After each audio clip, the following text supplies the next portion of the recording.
It's been a tragic situation, but a lot of good work is being done. He said this week that the whole nation mourns the loss of life, and he'll offer his condolences in person, as well as meet with local, state, and federal officials. White House correspondent Greg Clugston. 47 months in prison, the sentence for Paul Manafort, convicted of tax and bank fraud relating to his work advising Ukrainian politicians. Manafort worked for 3 months as a Trump campaign chairman back in 2016, but White House counselor Kellyanne Conway tells reporters criminal cases against Manafort have nothing to do with the president or the White House. There's no sentencing today that has anything to do with collusion with Russia in the campaign. It's very similar to what Mr. Cohen, a new favorite of all of yours, said under oath last week, that he has no proof of no collusion.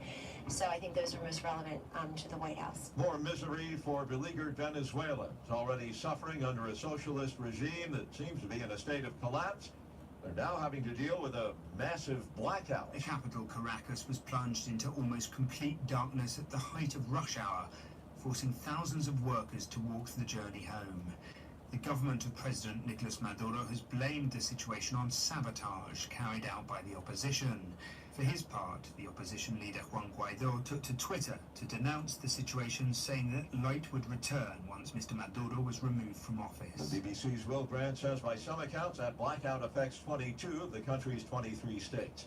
On Wall Street this morning, Dow futures down 90 points, S&P futures off 10, NASDAQ futures 34 points lower. More on these stories at townhall.com. Come on, kids. We're late. Honey, the car won't start. Mom, the dog just sat on my science project.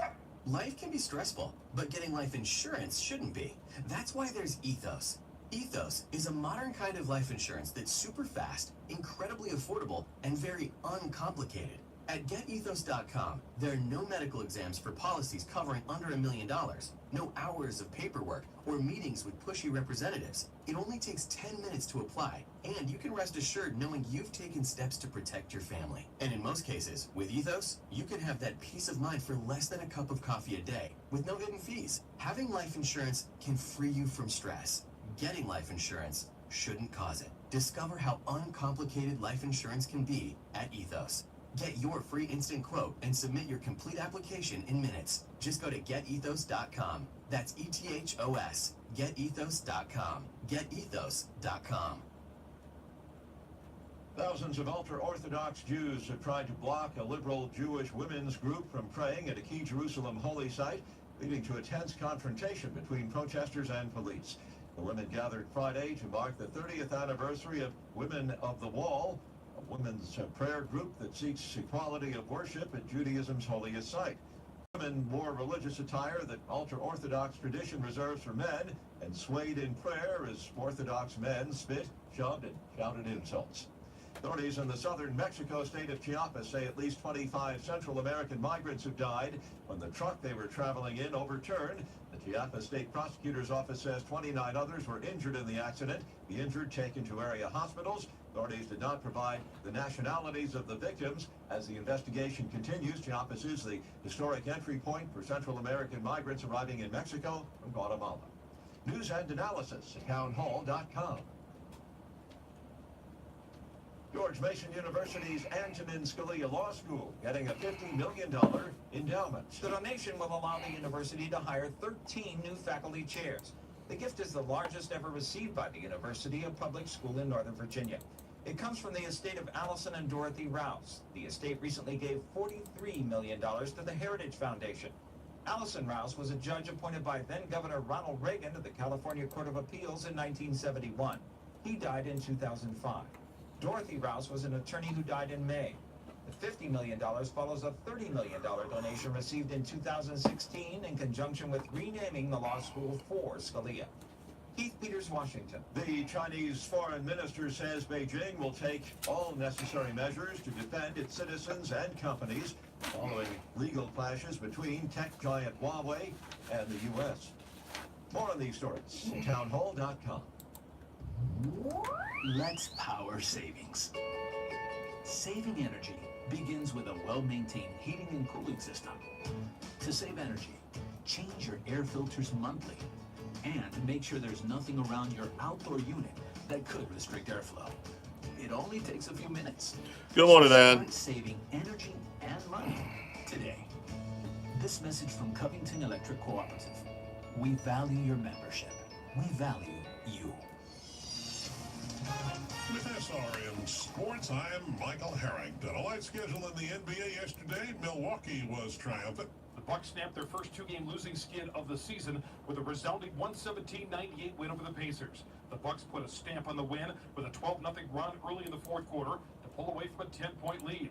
Giannis Antetokounmpo and Chris Middleton led the way. Antetokounmpo with 29 points, Middleton with 27. Indiana led only briefly, and that was early in the third quarter. Miles Turner had 22 for the Pacers. The Bucks, who are the top seed in the Eastern Conference, are 3-1 against the third-seeded Pacers this year. Chuck Freeman, Milwaukee. Elsewhere in the NBA, just one other game. Oklahoma City beat Portland 129-121 in overtime. AP Top 25 college basketball, number 12 Houston over SMU 90-79 yesterday. Number 25 UCF upset 20th ranked Cincinnati 58-55. This is SRN Sports. The American Legion Post 157, Highway 29 North in Ghent is open Tuesday through Saturday, 2 o'clock in the afternoon, Tuesday through Thursday, 1 o'clock on Friday and Saturday. Until, don't forget, pool tournament every Thursday night, karaoke every Friday and Saturday night, free pool Tuesday through Thursday, and we have bar snacks. At the American Legion, drop in and say hi to Jeannie. At the American Legion, Post 157, Highway 29 in Ghent. With an SRN News Business Brief, I'm George Manzani. The Justice Department says it is moving aggressively against fraud aimed at the elderly. There are ways in which they can check out these calls and should. That's the voice of former FBI and CIA Director William Webster. Correspondent Warren Levinson has more on this story. Just hang up. It's a scam. Federal Trade Commission Chairman Joe Simons appeared at a Justice Department event on frauds aimed at seniors. All 93 U.S. attorneys' offices now have an elder justice coordinator, but the national coordinator, Tony Bacon, says education about scams is vital. We must focus on educating the public about these threats. One recourse, connect with the Federal Trade Commission, 1-877-FTC-HELP. Yesterday, Wall Street, S&P down 22, Dow down 200, NASDAQ off 84. With SRN Business, I'm George Manzani. Larry's Prescriptions is your local pharmacy with local people you know and trust. Larry's has a great selection of cough and cold medication for those tough cold symptoms. Add to that a large line of dollar items and 2 for Tuesday's bargains. Fast, friendly service from people you know and trust. Larry's Prescriptions, a Bobcat Gold Club member, supporting op teams. 801 North Main Street. Call 493-3549.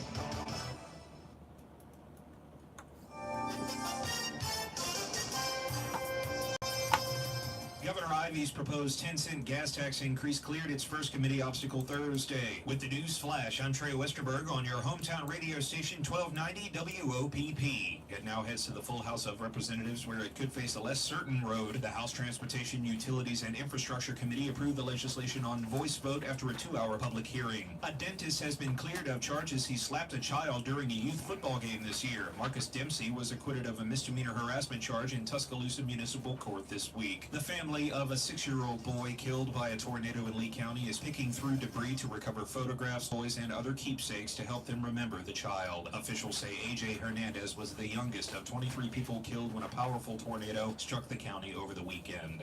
With the news flash, I'm Trey Westerberg on your hometown radio station 1290 WOPP. Need to service your firearms? Want to buy a new or good used firearm? Well, look no further than the Op Gun Shop. The Op Gun Shop is your local repair and sales shop. They clean guns and sell pistols, rifles, shotguns, ammo, and accessories. Hog hunters, you need to check out the night vision optics. Need black rifle parts? The Op Gun Shop is your store. Fast turnaround, on-site gun repair. We also handle FFL gun transfers for those who choose to shop online. The Op Gun Shop, open Tuesday through Friday, 9 to 5, Saturday 9 to noon. Located at 109 West Covington Avenue, across from the Op Donut Shop. Or call 764-3457. The Op Gun Shop, 764-3457. Quicken Loans presents the Sports Flash, driven by Jeep on your hometown station 1290 WOPP. College basketball, Alabama on the road Saturday. They'll take on Arkansas. The Razorbacks are lost 2 in a row in 5 of their last 7, 8-9 in the SEC. Auburn will close out their regular season Saturday. They'll take on Tennessee. Auburn 21-9 on the season, 10-7 in conference play. Well, the Volunteers lead the SEC with a 15-2 conference record, with also the SEC's leading scorer in Grant Williams. College baseball, Auburn will face UT San Antonio in a 3-game series this weekend. The Tigers are riding a 6-game win streak. They are 11-2 on the season, ranked 19th in the top 25. Alabama hosting Northern Kentucky in a 3-game set. Crimson Tide have won 8 in a row, 12-2 on the season. And the NASCAR Monster Energy Series will be racing Sunday at Phoenix. Jeep, the most awarded SUV brand ever. Take advantage of the Jeep Freedom Days now at your local dealer. I'm Tony Desiri on your hometown station, 1290 WOPP. HD Edgar Trucking, home-owned and operated, proud to be located in Opp, proud to employ hometown folks, proud to support our schools, proud to support our industries, and proud to support Focus on the Family at 6 a.m. and 12 noon on WOPP. Durwood and Martha Edgar and staff at HD Edgar Trucking ask that you consider attending a church of your choice this Sunday. Dr. Joshua Driver and the friendly staff at Covington Eye Care would like to thank all of you for your continued confidence in our ability to care for you and your family. Our newly renovated office offers all the latest technology to give you a comprehensive eye examination, as well as detect and treat eye diseases. We are pleased to now offer many surgical procedures as we partner with Dr. Brent McKinley, board-certified cataract surgeon. We carry the newest styles of Costa Del Mar and Maui Jim sunglasses for all your summer fun. We also have an extensive line of frames to meet the needs of those on a budget, as well as those looking for Nike, the popular Coach line. And hey, Jack, we even carry the Duck Commander line. For the contact lens wearers, we have the most comfortable brands, and for those who want to change it up a bit, we now offer the brand New Air Optics Color Contacts. So call us today at 493-6600 to set up your next appointment, or visit us at 604 North Main Street in Opp to give us an opportunity to meet all your eye care needs. Merriman Automotive Products Race Flash, powered by SB Nation Radio. The NASCAR Monster Energy Cup Series racing at Phoenix on Sunday. The Ticket Guardian 500. Jimmy Johnson tried to snap a 62-race winless streak that dates back to a win at Dover in 2017. Kyle Busch has won 2 consecutive Xfinity Series races. He rallied from a lap down to win at Las Vegas on Saturday, his 197th career win in one of NASCAR's top 3 series. He's racing in the Xfinity Series race on Saturday at Phoenix. And the IndyCar Series opens up its season with the Firestone Grand Prix of St. Petersburg. Sebastian Bourdais is the 2-time defending champion of the race. Helio counts it up as the all-time winningest driver in the event with 3 victories. That's your Merriman Automotive Products Race Flash, powered by SB Nation Radio. With Amazon Music. This is Brock Ballard, Service Manager at J.M. Jackson Buick Chevrolet. At J.M. Jackson, we pride ourselves on providing excellent service after the sale. That is why we're the #1 ranked dealer for customer satisfaction in our region. We provide your vehicle with the highest quality GM parts to help keep your vehicle safe and to help protect your huge investment in an automobile. We have fully factory trained technicians to help diagnose and fix the problem right the first time. So come join us at J.M. Jackson and find out why our sales and service department are ranked #1 in customer satisfaction. Rich Thomas Weather. The Rich Thomas Weather Network, brought to you by these fine sponsors. Hear Rich's forecast hourly on these Blue Water Broadcasting radio stations. Hey, good morning, everybody. Rich here on this Friday morning. It is the 8th day of March. The time now is 3:55 in the morning, and as I make this, the temperature is 25 degrees warmer this morning than it was yesterday when I was standing right here. We had 60s yesterday. We're looking for 70s today, but of course everybody wants to know about this weekend storm system and the potential severe weather threat for Alabama. There have been some changes while you were sleeping, and we have the latest from the Storm Prediction Center. There's still a severe weather threat for most of us, in fact, all of us. However, it looks like the strongest threat has shifted off to the northwest on Saturday, and the threat on Sunday is a little smaller than we thought as far as the intensity. You follow me? So still severe weather threat, but maybe not as intense. We'll get into the details now, and here we go. Powerful storm system coming out of the Rockies. There it is in Colorado. This will be a big snowstorm for some and a severe weather producer for others, much like the storm system last weekend was. Today, the severe weather risk is strongest out in portions of Arkansas, Oklahoma, and Texas. But for us, a quiet day today. Mostly cloudy with a few sun breaks. Sunday, the rain chances are very small. High temperature at least 73. Tonight's low 58. Southwest wind 6 to 12 miles per hour today. And here's the set tomorrow, noon. Showers and thunderstorms start to develop in Alabama during the afternoon hours Saturday and become more pronounced as we get towards Saturday evening, Saturday night. Here's Saturday at 6 p.m. as the strong frontal system nears the Mississippi River at that hour. And the Storm Prediction Center now says a marginal severe weather risk is as far east as, let's see, Chambers County, Greenville, and then the slight risk covering much of northwest Alabama, a stronger risk of severe thunderstorms and possibly tornadoes, and the enhanced risk portions of Mississippi and Arkansas. Saturday midnight, there is the front coming into northwest Alabama, moving on southeastward. We're going to have to monitor thunderstorm development as they move farther south during the overnight hours. There's Sunday morning at 7 a.m. with a line of storms through north central Alabama. And I think during the daytime hours Sunday, as the ground heats up again, showers and thunderstorms will start to reignite and become more pronounced Sunday afternoon. So, the Storm Prediction Center has a severe weather risk covering much of central and south Alabama on Sunday from about, let's say, Chambers County to Montgomery on southward. So we're going to have to be very watchful, and this is the same area that was affected by the severe weather outbreak last week, including 39 tornadoes, although this time the threat is not as strong, but we're still going to be very, very watchful over the weekend. And you can get our phone or our weather app on your phone or tablet today if you don't already have it. It has instant push notifications for severe weather alerts. Go to the App Store and search Rich Thomas Weather. If you do not have it, it's a good one. On Monday, scattered showers will continue in the forecast as another little disturbance moves through the area. I think we're dry on Tuesday. Looks like a pretty nice day as we get ready for the next storm system. So, rain chances 40% Saturday afternoon, 80% Saturday night. We're well up in the 70s on Saturday and Sunday, with a 70% chance of more storms Sunday and a 30% chance of showers on Monday. Tuesday's a nice day, then the shower threat continues and resumes on Wednesday as the next storm system approaches. And there it is. This is Wednesday at 7 p.m. on the new time, daylight time, and you can see the showers coming into the state of Alabama. The front slows up, and Thursday maybe a few stronger storms, a storm system that's going to have to be watched. Hey, allergy sufferers, the pollen will be high today, tomorrow, and Sunday across the area, and medium on Monday and Tuesday. 'Tis the season when we have to worry about that. This is the weekend we spring forward. Don't forget to set your clocks forward 1 hour before you go to bed on Saturday night. 2 a.m. we go to daylight savings time. No S on it. I will continue to keep a close watch on this severe weather threat with updates during the day as needed from the Storm Prediction Center.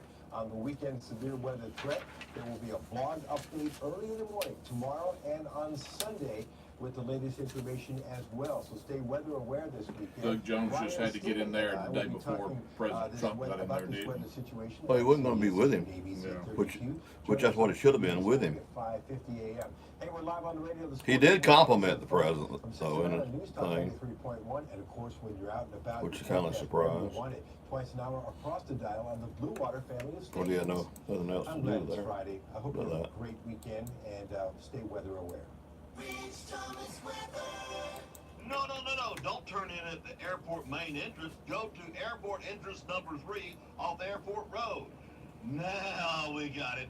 Blade and Wing Airport Cafe, providing the best on the ground for the best in the air.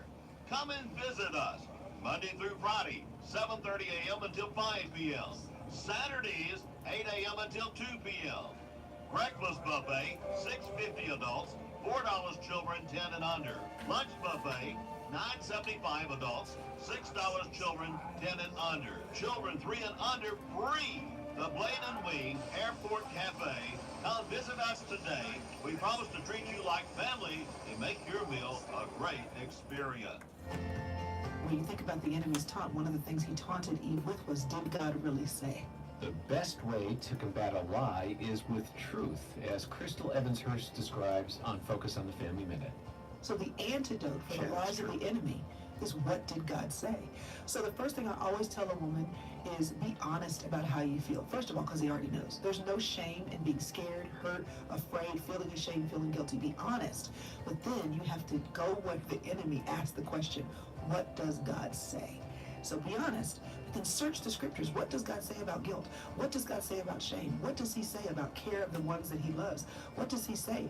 Because then when you are able, again, to rehearse what he says in combat with your feelings, that's where the victory is. In the face of difficult emotions, cling to the truth, God's truth. You'll find comfort and strength. More at familyminute.org.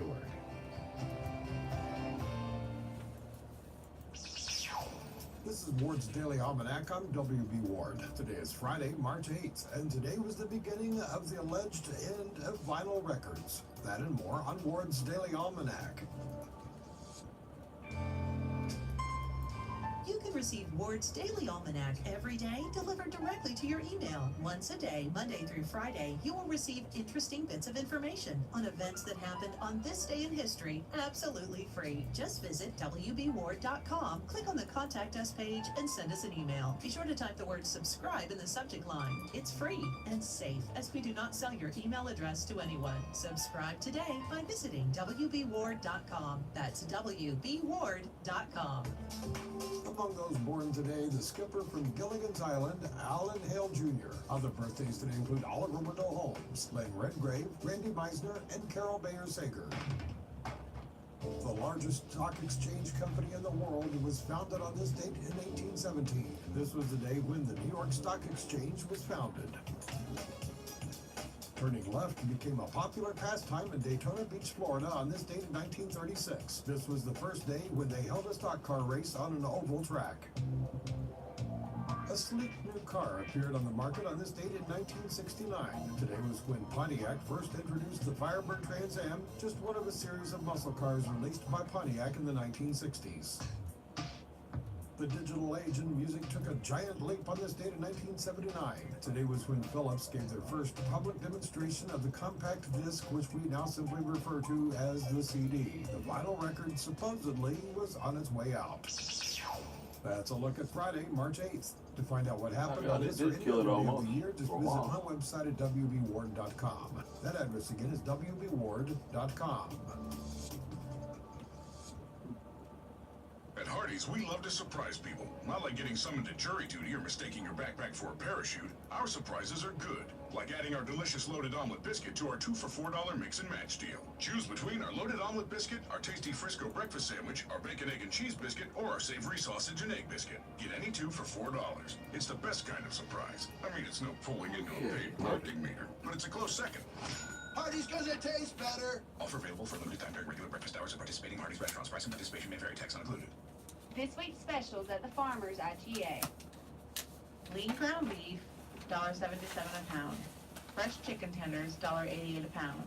Fresh pork spare ribs, $1.77 a pound. Blue Bonnet margarine, 1 pound quarters, 4 for $3. Extra laundry detergent, 75 ounces, $1.88. Awesome paper towels, 8 rolls, $3.99. Coke Sprite and Mellow Yellow 12-pack cans, 3 for $10. Vine-ripe tomatoes, 99 cents a pound. Shop your hometown proud Farmers IGA in the Mar Plaza. Savings plus service equals IGA. Extreme entertainment, extreme speed, and now one extreme low price. This is your chance. Switch to Extreme, powered by Mediacom today, and take advantage of internet, TV, and phone packages starting at $34.98 a month for 1 year. No contract required. Get the ultimate streaming experience with faster speeds from 60 meg up to an amazing 1 gig, and personalized TiVo Power TV on every screen in your home. Plus, superior in-home Wi-Fi room to room. Don't miss this incredible limited time offer. Extreme internet, TV, and phone packages start at $34.98 a month for 1 year when you switch. Call now and get the new Extreme voice remote included, plus a special bonus. Call 800-SIMPLIFY for details. Available to qualified new customers only switching from current internet provider. Price doesn't include activation, installation, modem rental, local broadcast station surcharge, regional sports surcharge, taxes and fees. Additional restrictions may apply. Not available in all areas. Neil Tyndall Tire is now in the new tire business. Firestone, Nexon, and Americas. Financing Tyndall Tire makes it easy. Located at 105 Sunders Road, the first left after the bypass headed to Kentstown. Terms and financing, 6 months same as cash. Tyndall Tire makes it easy. Been in the wholesale business for 7 years, over 6,000 used tires in stock. Now the retail, Neil Tyndall Tire. Financing Tyndall Tire makes it easy. For any budget, phone 334-493-0892. Like us on Facebook and follow us on Instagram.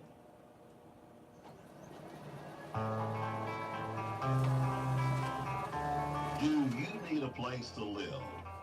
The Op Housing Authority just may be able to help you. Apartments with rental assistance are available for qualified applicants. Depending on the size of your family and annual income, you could qualify for assistance. Many people that think they cannot get help actually qualify for assistance.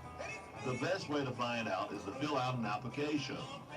Some apartments are accessible units, and you may request reasonable accommodations at any time. Pick up an application at the Op Housing Authority, 800 Barnes Street, Monday through Friday, 7:30 until 6 p.m. To return the application, come by on Tuesdays and Thursdays during the hours posted in our office. For more information, call 493-9741. The Op Housing Authority, Equal Opportunity Housing.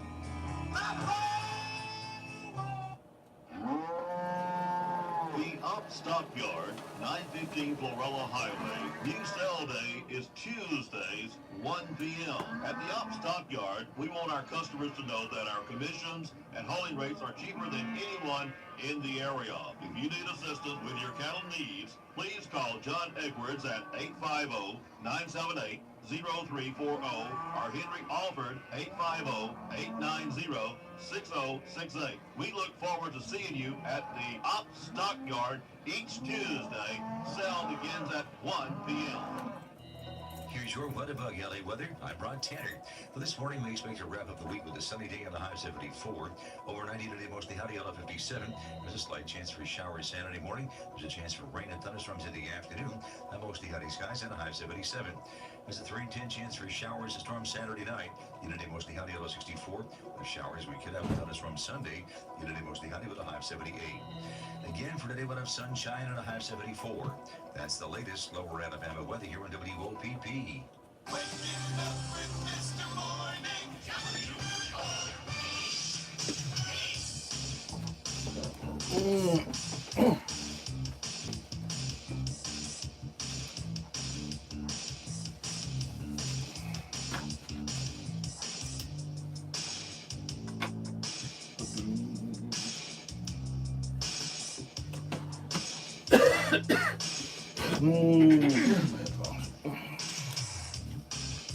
Search warrant. Yeah, I thought I was going to get a search warrant for my headphones. 53 is our low this morning. The winds are from the southeast, what little there is. The official sunrise at 6:05. The official sunset at 5:49.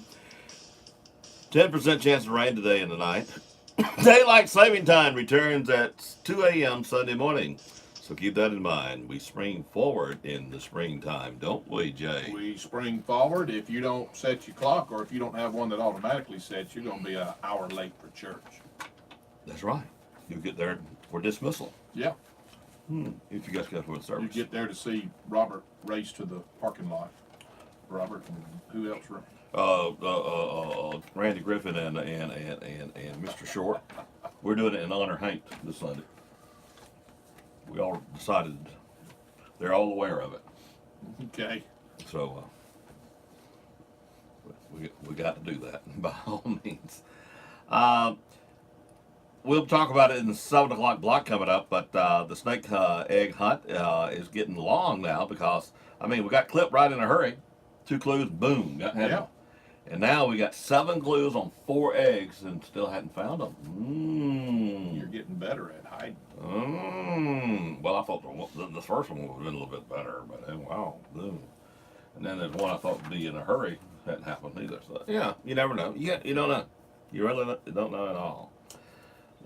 But I will say they're in new locations. Maybe that. Okay. Maybe that'll help you somewhat. I will say that. Because I do have a habit of going back to the same area. Yeah, you do have that habit, but I don't put it the same place. Yeah. But these are safe places. You gotta have places, that type of stuff. Let's see. Have you thought of using a professional service for your flower beds? Call Brannon Lawn Service 985-402-5272 for a quote. I ratted on Tim Loggins in the 8 o'clock block yesterday after you was already gone with Jody. Uh-huh. I found out his secret of making his lawn look so good. You know, he's out there in his shorts and all waving with his hat on, mowing the yard and all that. And everybody assumed, including, I think, his wife, assumed that he was doing the flower beds and all that kind of stuff. Yeah. And I just wonder, I heard he was picking up cans and all that to get that cash money to pay the guy off so Jeannie wouldn't know. Oh. That's what I heard. I don't know now, but I'm sure we got people investigating that for me today. Well, maybe so. I think there's something going on there. I really thought Dylan was doing his yard. All of it. Huh? I really thought he was doing all his yard. I see him on more lot. Brandon does flower beds and everything else. Manafort briefly worked as a Trump campaign chairman back in 2016. Presidential counselor Kellyanne Conway says the criminal cases against Manafort are totally unrelated to the president or the White House. Conway says she doesn't know if a presidential pardon might be in the works for Manafort. I've not discussed that with the president. That has not been raised at all. Divided in debate, but mostly united in the final vote, House Democrats passing a resolution condemning anti-Semitism and other forms of bigotry. The party was under increasing pressure to respond to anti-Semitic comments from Minnesota freshman Ilhan Omar. In addition to anti-Semitism, the measure condemns all forms of discrimination, as well as anti-Muslim bigotry, racism, and oppression, whether from the political right, center, or left. That is seen as a response to complaints from several factions of Democrats that singling out Omar was unfair. Capitol Hill correspondent Wally Hines. Later today, President Trump gets a first-hand look at the damage caused by the powerful tornadoes that devastated parts of the Deep South last weekend. Mr. Trump will visit Lee County, Alabama. 23 people were killed. How's the job market doing? We'll find out later this morning. The government releases the February employment report. Venezuela's embattled socialist President Nicolas Maduro blaming U.S.-backed saboteurs for plunging much of his country into darkness. 22 of 23 states affected by a massive blackout. The power went off in the capital Caracas at the height of last evening's rush, and apparently the lights are still out. Wall Street, Dow futures down 117 points. S&P futures off 12. NASDAQ futures down 41. More on these stories at Town Hall. No.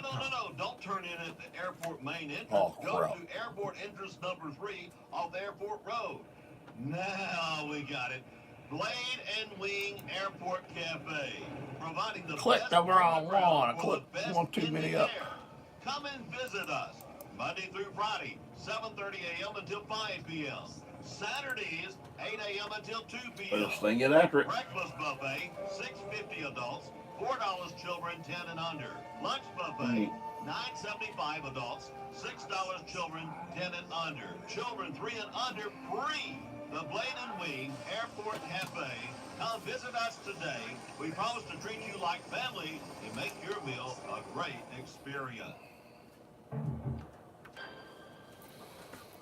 Apparently, I couldn't wait to tell you about Blade and Cafe. What? It's pretty good food. That might be the reason. I must be hungry this morning. You must be. That's probably it. I'm going to go with that. That's my story, and I'm going to stick to it.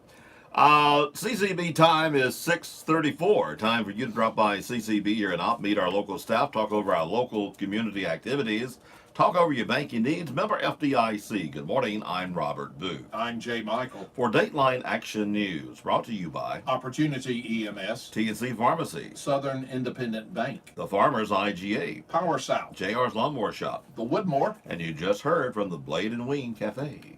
Governor Kay Ivey's infrastructure package, including a 10-cent gas tax increase, unanimously passed through the House Transportation, Utilities, and Infrastructure Committee. It will now head to the House for a debate and possible vote. The infrastructure package is made up of 3 bills, including a fuel tax, electric vehicle fees, and accountability measures to make sure the money goes toward infrastructure. Representative Bill Poole sponsors the infrastructure bills and spoke to the committee Thursday morning. Our infrastructure is deteriorating, Poole said. It is the absolute spine for every Alabamian in the state. Alabama's gas tax has not been touched since 1992, and Poole listed his reasons as to why lawmakers need the gas tax increase. In the last 5 years, Poole said, Tennessee, Florida, Georgia, South Carolina, North Carolina, and Kentucky have increased their motor fuel funding.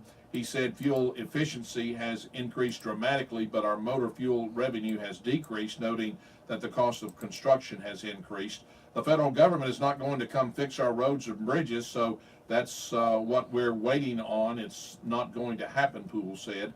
Poole said this effort is just the start and won't fix all of our state's infrastructure problems, but said it is an important step in the right direction. President Donald Trump is expected in Alabama today to tour the storm-damaged areas of Lee County, where tornadoes killed 23 people on Sunday afternoon.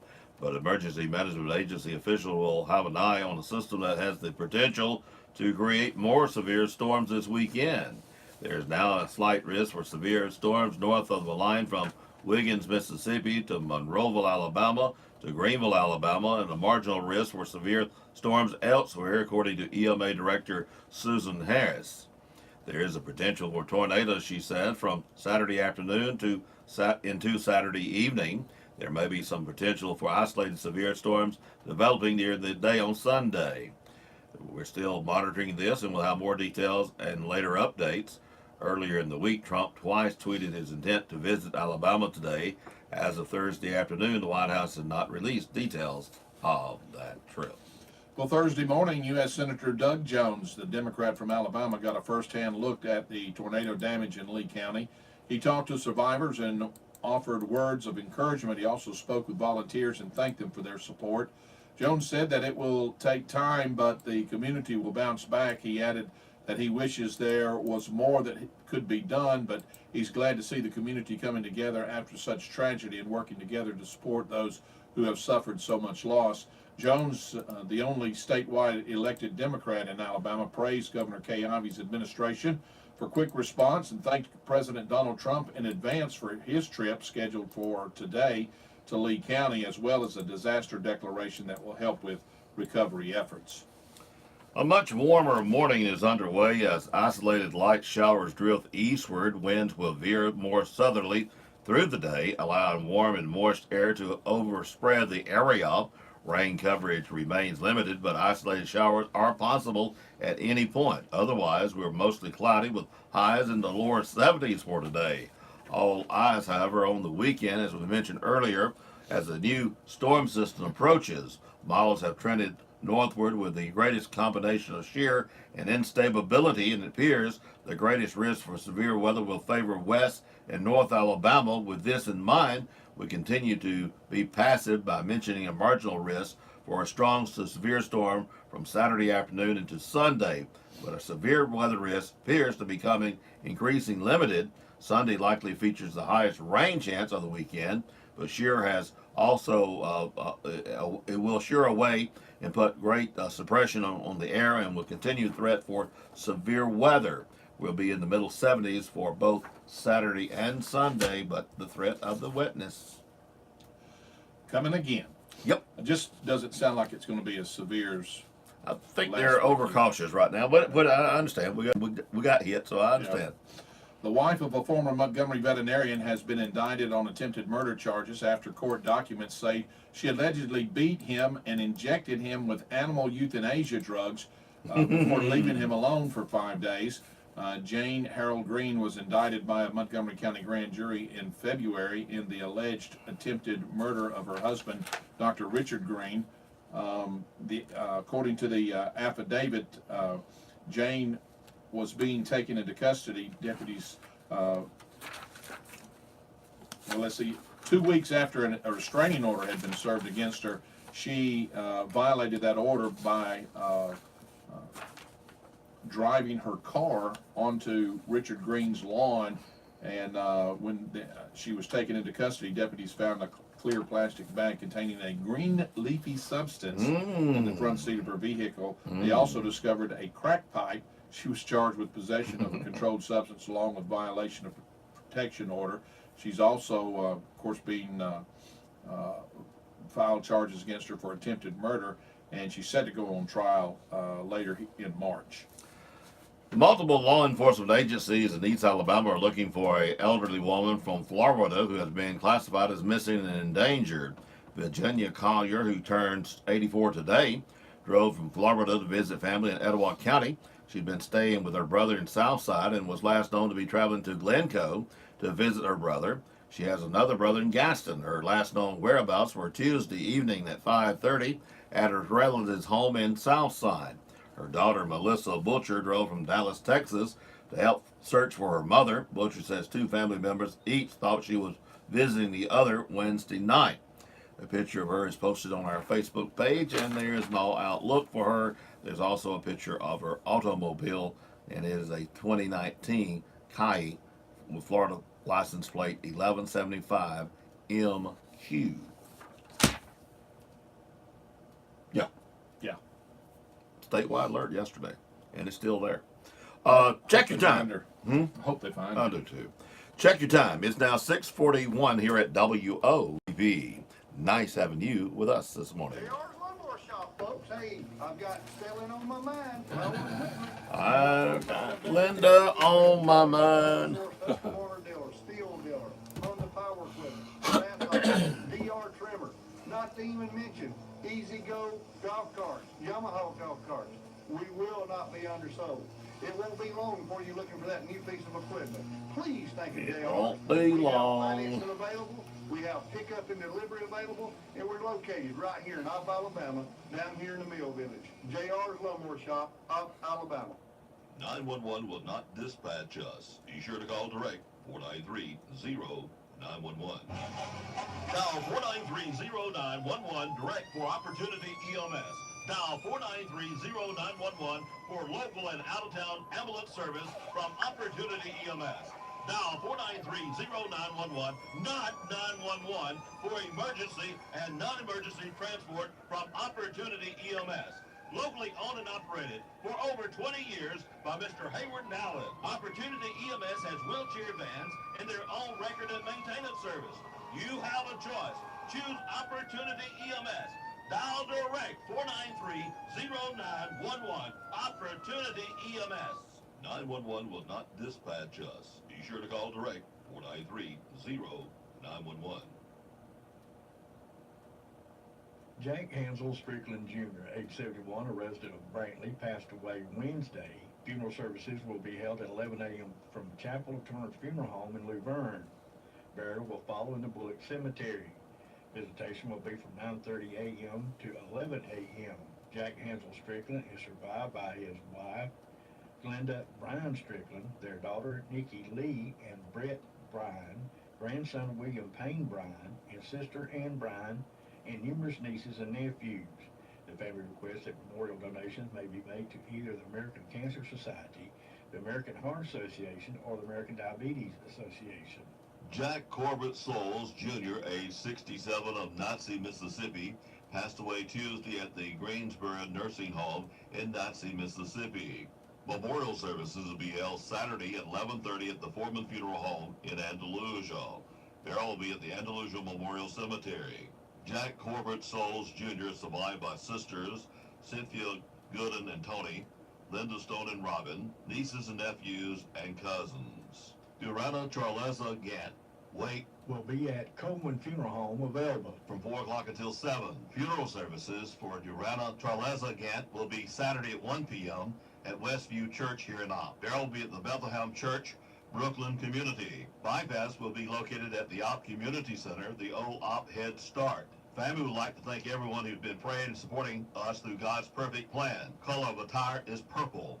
Jack S. Graves, Jr., Smitty, age 75 of Opp, passed away Sunday at his residence. Survived by wife Cheryl Adams Graves, daughter Ginger Ann Graves, daughter and son-in-law Donna Graves, Richburg and Scott, a grandson, a special aunt Faye Brian Feinendor. A memorial service for Jack S. Graves, Jr., Smitty, will be held Saturday at 2 p.m. at the First Methodist Church here in Opp. Memorials may be made to the First Methodist Church of Opp, the Alzheimer's Association, or the charity of one's choice.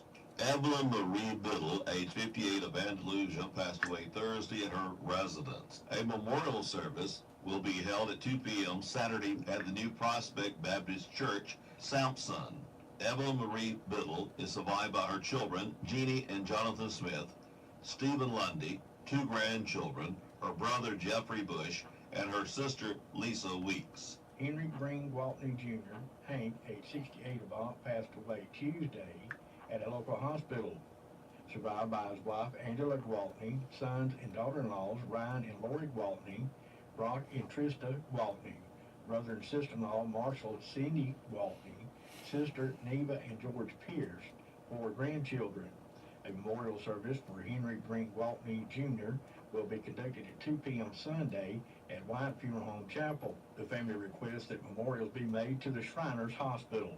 Sherry Norsworthy Morrison, age 45 of Hamilton, Alabama, formerly of Opp, passed away February the 28th at her home. A memorial service will be held Sunday from 2 o'clock until 4 at the Opp Senior Citizen Center here in Opp. Sherry Norsworthy Morrison, survived by her husband, Denny Wayne Morrison, her mother, Deborah Morrow Coon, 3 sons, Chris Page and Josh and Kelly Page, Kyle Morrison, a brother, Billy Norsworthy, and Elmer, several nieces and nephews. The family asked that any contributions be made to help with the funeral expenses. Wheeler G. Baggett, age 89 of Auburn, passed away Wednesday in an Opelika hospital. Funeral arrangements will be announced upon completion by Hayes Funeral Home of Elba. Funerals are added to our local news as soon as possible after receiving them from the funeral home. Funerals are also posted daily on the WOPP Facebook page. Mom! Hey, Mom, I caught one! When Jimmy was young, he'd catch lightning bugs on those long summer nights. He was always amazed at the light they gave off. Today, Jimmy is still fascinated by light. He's a lineman for the local electric system.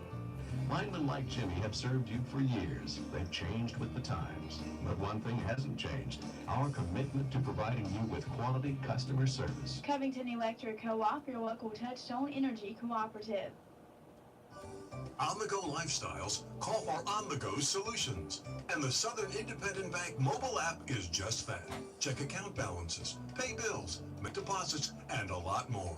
All from the convenience of your mobile device. It's anytime banking from anywhere. Download the SIB mobile app from your app store today to get started. Southern Independent Bank, Opp and Andalusia. The power of independence. Member FDIC and equal housing lender. The U.S. Census Bureau is recruiting workers for temporary jobs available in advance of the 2020 census. Ann Powell, a recruiting assistant who is working to recruit applicants in Covington, Butler, and Escambia County, said approximately 40 workers are needed in Covington County, and to date applications have been slow. They are looking for people 18 years of age and older and pay $14.50 per hour. 18-year-olds who are still in school can work this summer. Applicants will be placed in an applicant pool for 2020 census field positions. for positions they qualify for and will be contacted as work becomes available in their area. According to the 2020 Census website, the Bureau is hiring clerks, field supervisors, and census takers. Those interested can apply online at 2020census.gov/jobs. For additional information, you can call 1-855-JOB-2020. The Opp in Covington County Area Chamber of Commerce is now taking nominations for the 2019 Hall of Fame. Applications for making nominations for consideration by the Hall of Fame Selection Committee may be picked up at the Opp Chamber of Commerce at 200 South Main Street or downloaded at the Chamber's website. Deadline for submitting application is 5 p.m. today. Registration is going on now for the Spring Little Lambs consignment sale. The deadline to register is 5 p.m. today. You can call Angie Hicks at 334-892-2841 to get a seller number. The Little Lamb consignor packets are available now at First Baptist Church office in Andalusia, Blackstone Eye Care in Andalusia, and at Dr. Bong's office in Opp. The Little Lamb's Spring Consignment Sale will offer children's clothes, shoes, toys, books, furniture, and maternity clothes. There will be a $1 cash admission fee for people ages 18 and up, and the sale will begin Friday, March 15th from 7 to 9 p.m., then Saturday, March 16th from 8 a.m. to 12 noon. Many items will be half-priced on Saturday. For more information and for pictures, go to facebook.com/Little Lambs of Covington County. Andalusia Mayor Earl Johnson on Thursday commended the Covington County Commission for changing its plans to provide recently acquired property to South Central Alabama Mental Health for a forensic mental health facility. On Wednesday, Commission Chairman Greg White issued a statement saying he would ask the Commission to rescind its offer to the South Central Alabama Mental Health when it meets on Tuesday. Commissioner Cal Adams also provided a statement to the media and said other commissioners have already agreed not to offer the land. The mayor said he plans to attend Tuesday's meeting. The Opp Police Department reporting 1 arrest for theft of property 4th degree. The Opp Police Department reporting 5 in their jail. Andalusia Police Department made an arrest on a warrant. The Andalusia Police Department reporting 5 in their jail.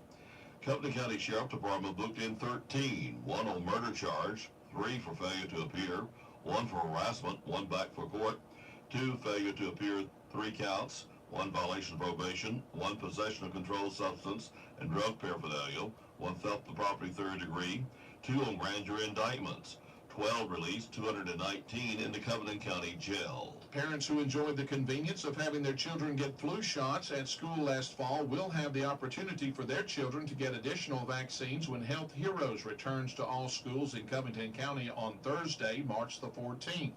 Health Heroes will administer the Tdap vaccine to ages 11 through 12, also 10-year-olds entering the 6th grade. They will administer the HPV vaccine to ages 11 through 12 with a second dose after 6 months, and they will administer the MCV vaccine to ages 11 through 12 with a booster dose recommended at age 16. But the shots cannot be administered without a release form from parents. Andalusia City Schools' Melinda Carrasco said parents in the city system are asked to have permission forms returned by this Friday, and Covington County Schools head nurse Michelle Armstrong also said forms are due by Friday. In the Opp City Schools, head nurse Rita Drew said consent forms will go home on Monday and must be returned by Wednesday. If you have any questions, you can contact your child's school. If you change your mind. The cast and chorus of Mamma Maria have been learning lines, music, and dances in preparation for the performance set for March the 16th and 17th. The storyline is Donna, Kathy Powell, an independent hoteler in the Greek islands, is preparing for her daughter's wedding with the help of 2 old friends. Meanwhile, Sophie, Katie King, the spirited bride, has a plan. She secretly invites 3 men from her mother's past in hope of meeting her real father and having him escort her down the aisle for the big day. The play features the music of ABBA.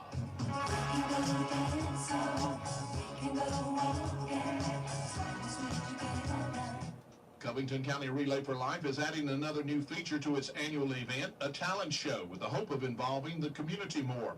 The talent show is a perfect way to showcase talent around the community. Since the allotted time for the talent show during the event is only an hour, there will only be 15 slots available for registration. Applicants can perform as a single act or as a group. No weapons or profanity are allowed to be used during the act or a show. The deadline for registering for the talent show is April the 5th at noon. The show will be limited to the first 15 to register. Applications can be found in the Covington County Relay for Life Facebook page. On-the-go lifestyles call for on-the-go solutions. And the Southern Independent Bank mobile app is just that. Check account balances, pay bills, make deposits, and a lot more. All from the convenience of your mobile device. It's anytime banking from anywhere. Download the SIB mobile app from your app store today to get started. Southern Independent Bank, Op and Andalusia, the power of independence. Member FDIC and equal housing lender. Are you tired of calling your pharmacy and hearing this? To refill a prescription, press 1. To hear pharmacy hours and information, press 3. To speak to the pharmacy, press 0. Then hang up your phone and give us a call at 493-4517. TNC Pharmacy, your hometown pharmacy, where you will talk directly to our friendly pharmacy staff members without having to remember which number to press. We will gladly transfer your prescriptions from your current pharmacy to our pharmacy. Your insurance copay will be the same. If you pay cash, we offer competitive cash prices. So skip the hassle and give us a call at TNC Pharmacy, 101 Parish Avenue, Opp, Alabama. Baseball and softball games for Saturday. JV baseball at Strawn Tournament versus Red Level at 2 p.m. Strawn at 3:30. Pond at LBW Community College in Opp will once again be open to the public for annual Skills USA Fishing Tournament on Thursday, March the 14th, 8 a.m. to 3 p.m. with proceeds to support student skills competition. Entry fee is $5 for students, $10 for others. The award for the biggest fish, $75, and the smallest fish, $25. Register on site the day of the event. Proceeds from the fishing tournament are used to sponsor students in local, state, and national competitions in which students demonstrate occupational and leadership skills. For tournament rules, entry forms, and more information regarding the Skills USA Fishing Tournament, visit www.lbwcc.edu or contact Denise Sauls at 334-493-5328. Run for God. Op 5K Challenge for beginners will begin Saturday, March the 16th, 7:30 a.m. at the Op First Baptist Church Fellowship Hall. There is no registration fee. Come dressed to run your first 1 minute. There will also be a walking group. Classes will be held every Tuesday and Thursday afternoon at 5:45 p.m. and Saturday mornings, 7:30 a.m. for 12 weeks at the Op First Baptist Church Fellowship Hall. Run for God. The Opp Equine Association will hold the first fun day of 2019 on Saturday, March the 16th. There will be classes for all ages and levels of experience from lead line to super senior. Barrel exhibitions will begin at 2 p.m. and the fun day will begin at 3. You must be signed up to compete by 2:30. We will also have some great food in our concession stand. In case of inclement weather, please contact Susan at 334-504-1391 or Brian at 334-804-5056 or check our Facebook group, Opp Equine Association, for possible cancellations. The Troy Trojans will open spring practice March the 19th.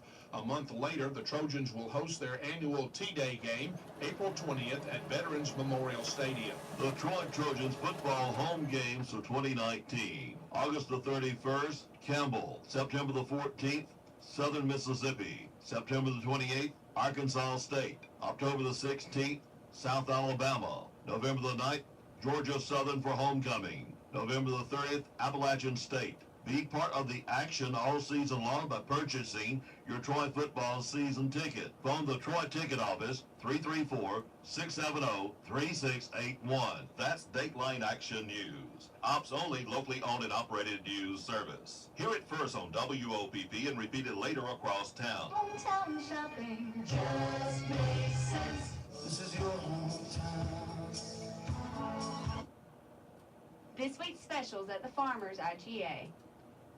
Lean ground beef, $1.77 a pound. Fresh chicken tenders, $1.88 a pound. Fresh pork spare ribs, $1.77 a pound. Blue Bonnet margarine, 1 pound quarters, 4 for $3. Extra laundry detergent, 75 ounces, $1.88. Awesome paper towels, 8 rolls, $3.99. Coke, Sprite, and Mellow Yellow 12-pack cans, 3 for $10. Vinite tomatoes, 99 cents a pound. Shop your hometown proud Farmers IGA in the Mar Plaza. Savings plus service equals IGA. One of the biggest questions facing Alabama and the good old USA is, what will happen to our aging population? The Woodmore on Highway 331 North wants to be a small part of the answer. We're an assisted living facility with an emphasis on assisted. One of the things Americans cherish most is our independence, but as we age, sometimes a little help is needed. If you have any questions with how assisted living works, call the Woodmore at 493-2721 or come by for a visit. We'd love to show you around. Check with Woodmore on rehab or temporary care. 1 day, 1 week, or 1 month. Woodmore, we care. Here's your What-A-Bug LA weather. I'm Rod Tanner. Well, this morning we expect to wrap up the week with a sunny day and a high of 74. Over 90 today, mostly cloudy, low 57. There's a slight chance for showers Saturday morning. There's a chance for rain and thunderstorms in the afternoon. Mostly cloudy skies and a high of 77. There's a 3 in 10 chance for showers and storms Saturday night. Unity mostly cloudy, low 64. With showers, we could have a thunderstorm Sunday. Unity mostly cloudy with a high of 78. Again, for today, we'll have sunshine and a high of 74. That's the latest Lower Alabama weather here on WOPP.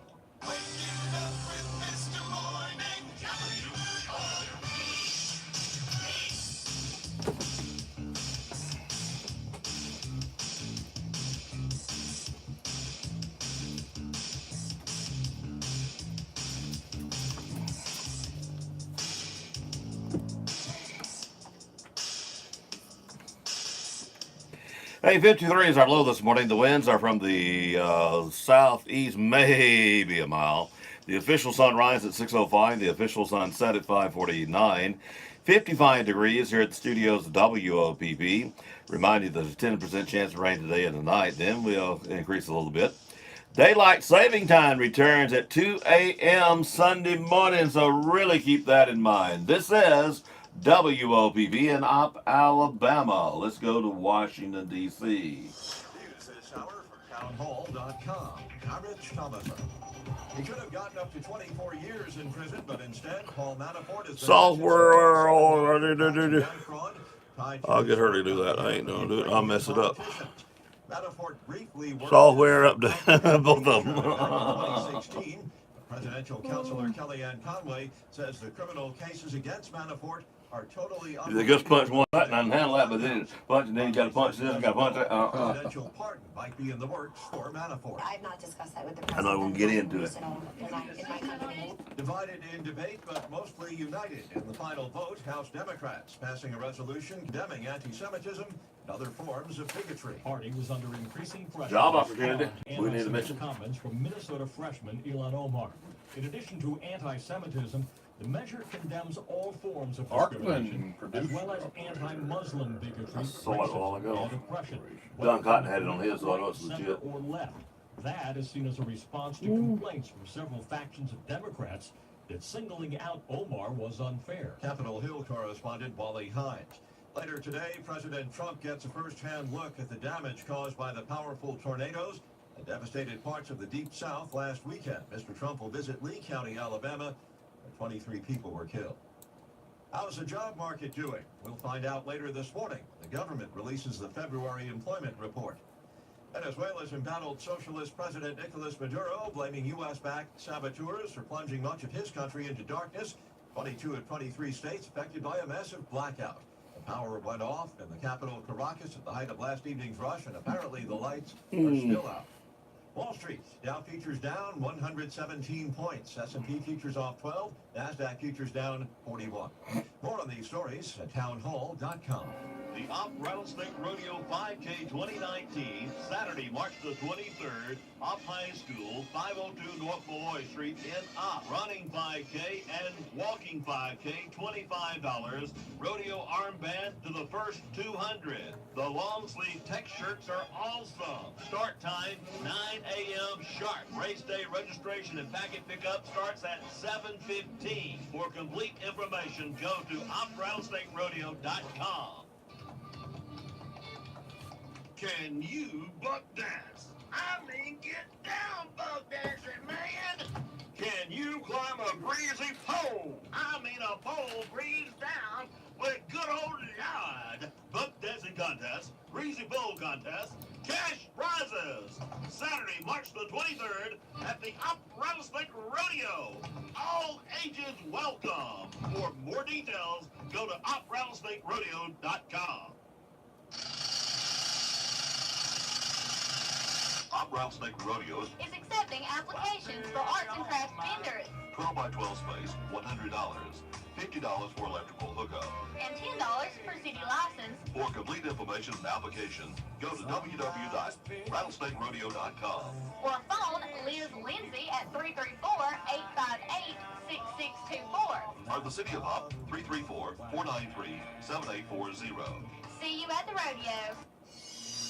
With SRN Sports, I am Michael Harrington. Let's start with NBA action yesterday. The Bucks pull away in the fourth and a losing streak. Two-game losing skid of the season with a resounding 117-98 win over the Pacers. The Bucks put a stamp on the win with a 12-0 run early in the fourth quarter to pull away from a 10-point lead. Baseball is in full swing, and we've got a home run of a deal for you. Purchase your Troy Baseball Flex Plan and enjoy 10. After losing 2 in a row. I thought the D were outstanding tonight with gaps, and left forwards did a good job helping get back on them so that the D could have good gaps. And then Doobie, whenever needed to make a save, he came up big for us. Miles Turner had 22 for the Pacers. The Bucks, who are the top seed in the Eastern Conference, are 3-1 against the third-seeded Pacers this year. Chuck Freeman, Milwaukee. Only one other game in the NBA overnight. It was Oklahoma City beating the Blazers 129-121 in OT. This is SRN Sports. Troy Baseball is in full swing, and we've got a home run of a deal for you. Purchase your Troy Baseball Flex Plan and enjoy 10 tickets for just $50.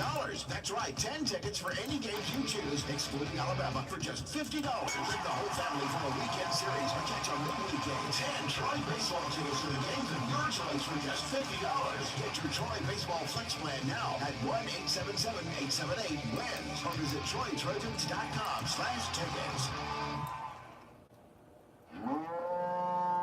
The Up Stockyard, 915 Florella Highway. New sale day is Tuesdays, 1 p.m. At the Up Stockyard, we want our customers to know that our commissions and hauling rates are cheaper than anyone in the area. If you need assistance with your cattle needs, please call John Edwards at 850-978-0340 or Henry Alford 850-890-6068. Troy We women. look forward to seeing you Thank you, at Cliff. the Have you Up talked to each the Tuesday. stockyard people since the auction? 1 p.m. It all went well. Neil Tyndall Tire is Big now time. in the new tire business. In fact, Firestone, Nexon, and America. Shannon went down there and took some Financing pictures of a video or something of the auction, doing the auction. located at And the girl 105 seen her, I mean, Cypress and she Road. said, The come here. first left And gave her after the the $500 bypass check with headed to Kentstein. right there. Terms and financing, For the auction 6 months, part. same as cash. Still owes $200 for the special, which was going on right then. Well, and they hadn't closed out that. So, I mean, what they do, they close out and they pay their bills right there when they close out on the event. That's Neil Tyndall Tire. separate. Financing, Tyndall Tire. But I'm sure there's a percentage that goes to the owners, stockholders thing. I don't know how that worked out. Like us on Facebook and follow us on Instagram. I don't know. They told us that they were charging tax on top of the price. And that would be so whatever you buy it for, you can expect. He said 3.5% tax to be added to that. I don't know who's got a 3.5% tax. We will not be undersold. JR's Lawnmower Shop is your sales and service. He may have just been disguising that as his part of the sale, or because usually they get like 10% of the sale price. We will not be undersold. Thank you. I really think it's some federal, state, or It's county. like asking why clowns scare people. Because it's what we were born to do. I don't think Because nothing it wrong makes with the them whole delicious. 10%. We were also born to let you Sounds choose from right. our bacon, egg, and Well, cheese biscuit, sausage and egg biscuit, I or just like Frisco internet. breakfast sandwich, and Make mix it all and be match any 10 two of sales these for like only that. $4. That's right. As newborns, we came up with this 2 for $4 mix and match idea and started making delicious biscuits from scratch. Talk about proud parents. Hardee's because it tastes better. Offer available for a limited time during regular breakfast hours at participating Hardee's restaurants. Price and participation may vary. Tax not included. No. Don't turn in at the airport main entrance. Go to airport entrance number 3 off Airport Road. Now we got it. Blade and Wing Airport Cafe. providing the best on the ground for the best in the air. Should be 10-cent sales tax on internet things, and then there ought to be a 5% more. I don't know what we'd call it, but the internet is hurting more business. The business set up, a real business. And I think they ought to have to pay for the division there at their home and all. They're competing against people out there hiring people, and I mean, something's got to be done there. Well, the state just passed something where they get there. They're supposed to start getting the 10%. Well, no, it's left up to now. I mean, each county got to pass it, and each city should be a whole 10%. Yes. That 3.5 may be the state. I don't know which one it is. Well, he said the local, county, and state is what he said. There's more than that. Yeah. That's the latest lower weather here on WOPP.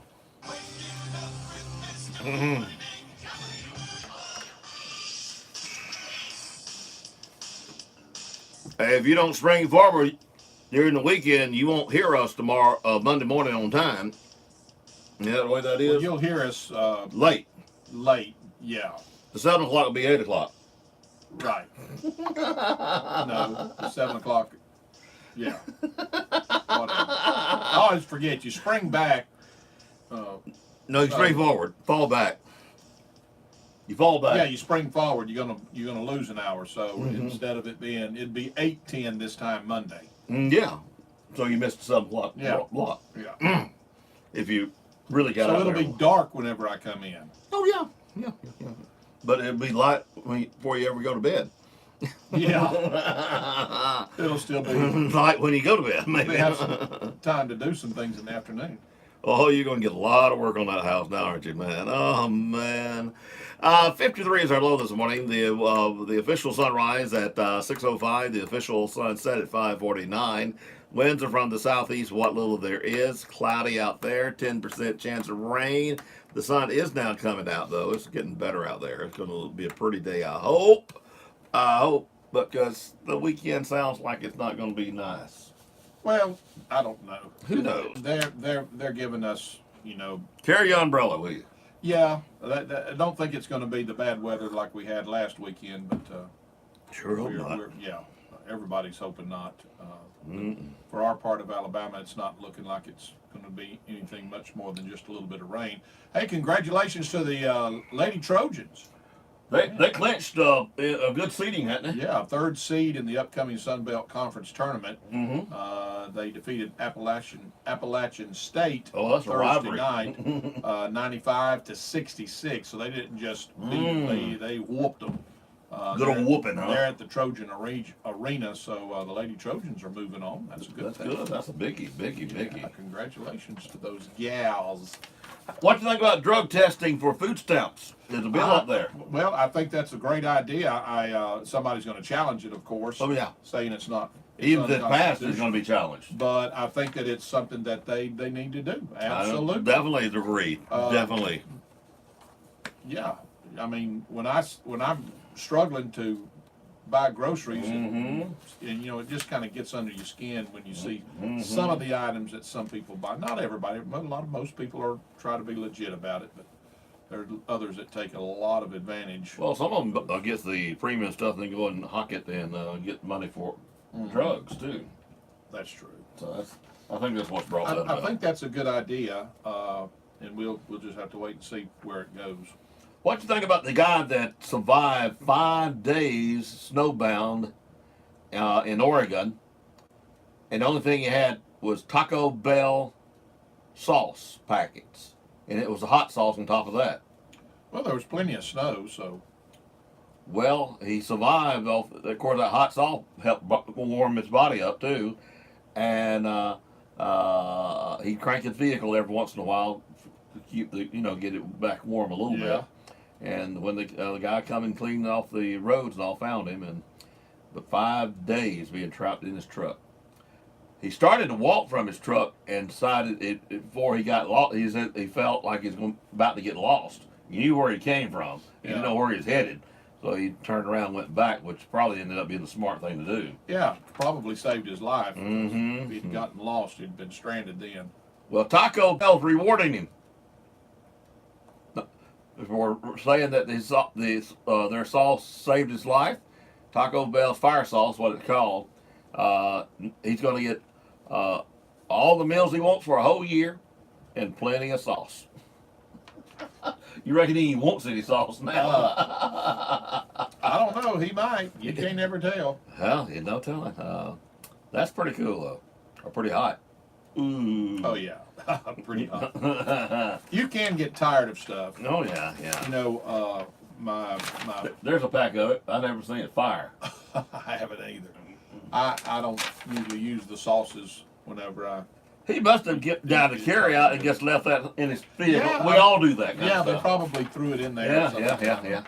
And so he had a little something to, well, munch on.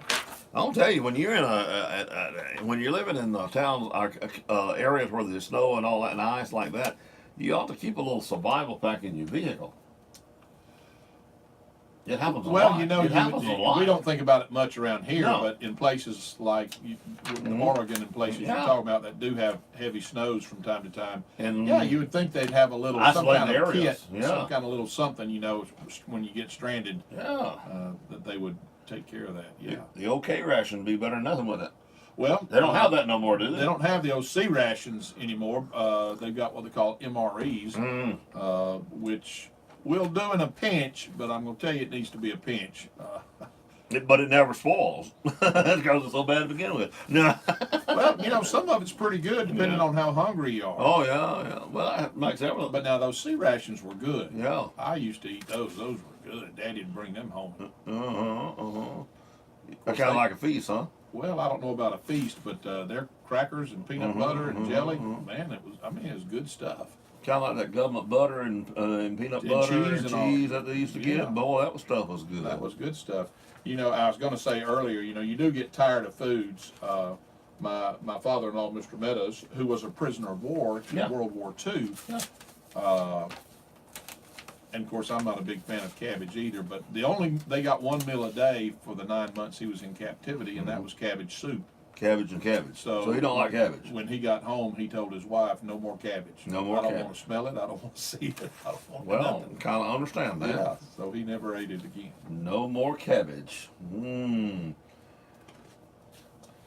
You know anybody needs a job? Well, here's the problem. Do you know anybody who wants a job? Well, There's the problem. There are people the legit people that do want jobs and want to work. You got a good one over there to tell them about. Arkland needs a production operator trainee, and this is Arkland, USA, and it's their Andalusia location. And this person would report to the production supervisor. This position is an entry-level, full-time position. Starting pay is $19.17 an hour. That's pretty good pay. Might can live on that. It's a production operator trainee job, and its responsibilities include you're going to manufacture resin and resin precursors in compliance with procedures. It's got a lot of things there, but the requirements. Production operator training requirements is a high school diploma required or a GED, ability to become certified at operating a forklift, and that's just taking a test online. It's not that difficult, I think. Analytical and mechanical aptitude required. Must be able to work rotating shifts. That's days, nights, and weekends. Must be able to wear required physical protective equipment. Ability to sit, stand, walk, and climb. Frequently working in elevated areas. Ability to frequently lift up to 50 pounds. Basic math and computer skills. Must pass a background check and drug screening. If you're interested in this job, send a resume to through the Postal Service to Arkland, ARCLIN Performance Products. Attention, Human Resources. And then the address is 14139 U.S. Highway 84, Andalusia, Alabama, 36421. And we have it posted. It is posted on the WOPP Facebook page. So in other words, don't call Robert to get that information. Go to Facebook. Go to the Facebook page. Yeah. Now, if you don't have a computer or Facebook, they can call, but you need to wait till after about 8:30 or so, and then you'll have somebody here to answer the phone. Snake egg hunt is in progress. We've had one winner so far, just one, Richard Lane. And he done it in 2 clues. Yeah, Richard was kind of quick finding his. Now, egg number 2 is still out there in 3 and 4 and 5. I'm going to give you egg 2 and 3, and then I'll let Jay do egg 4 and 5. And then here are the clues for egg 2. I wonder if there's any fish here. I never see any boats. Kids do try to fish off the bank. Some folks think this is a shortcut. If you do come by here, slow down. This is a quiet neighborhood. When does the band play?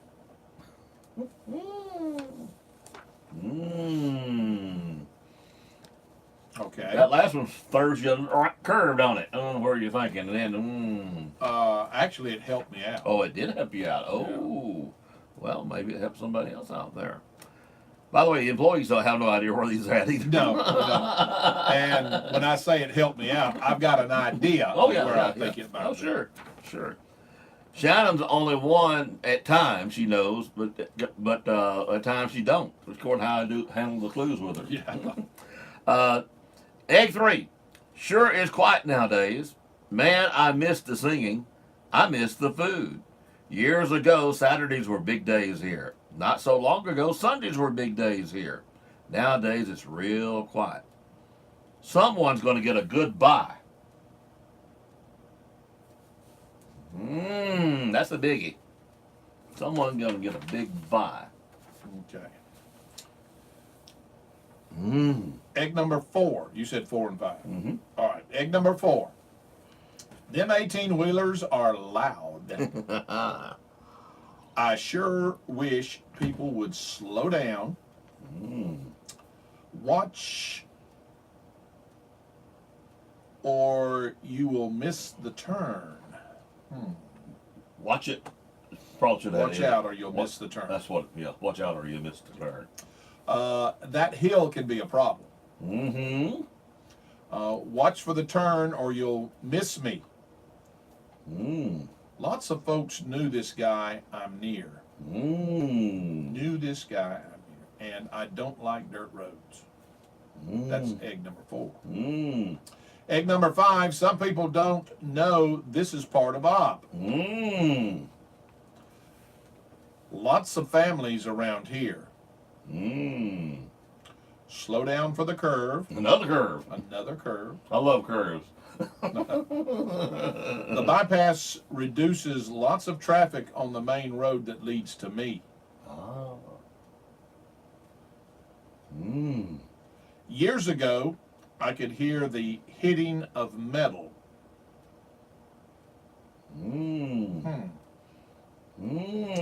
They used to fix trucks and autos up the road from me. Now that metal makes more sense, I'm 2 blocks from the main highway.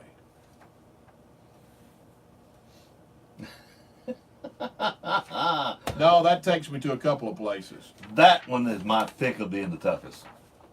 And I am limited on clues without just flat giving it away.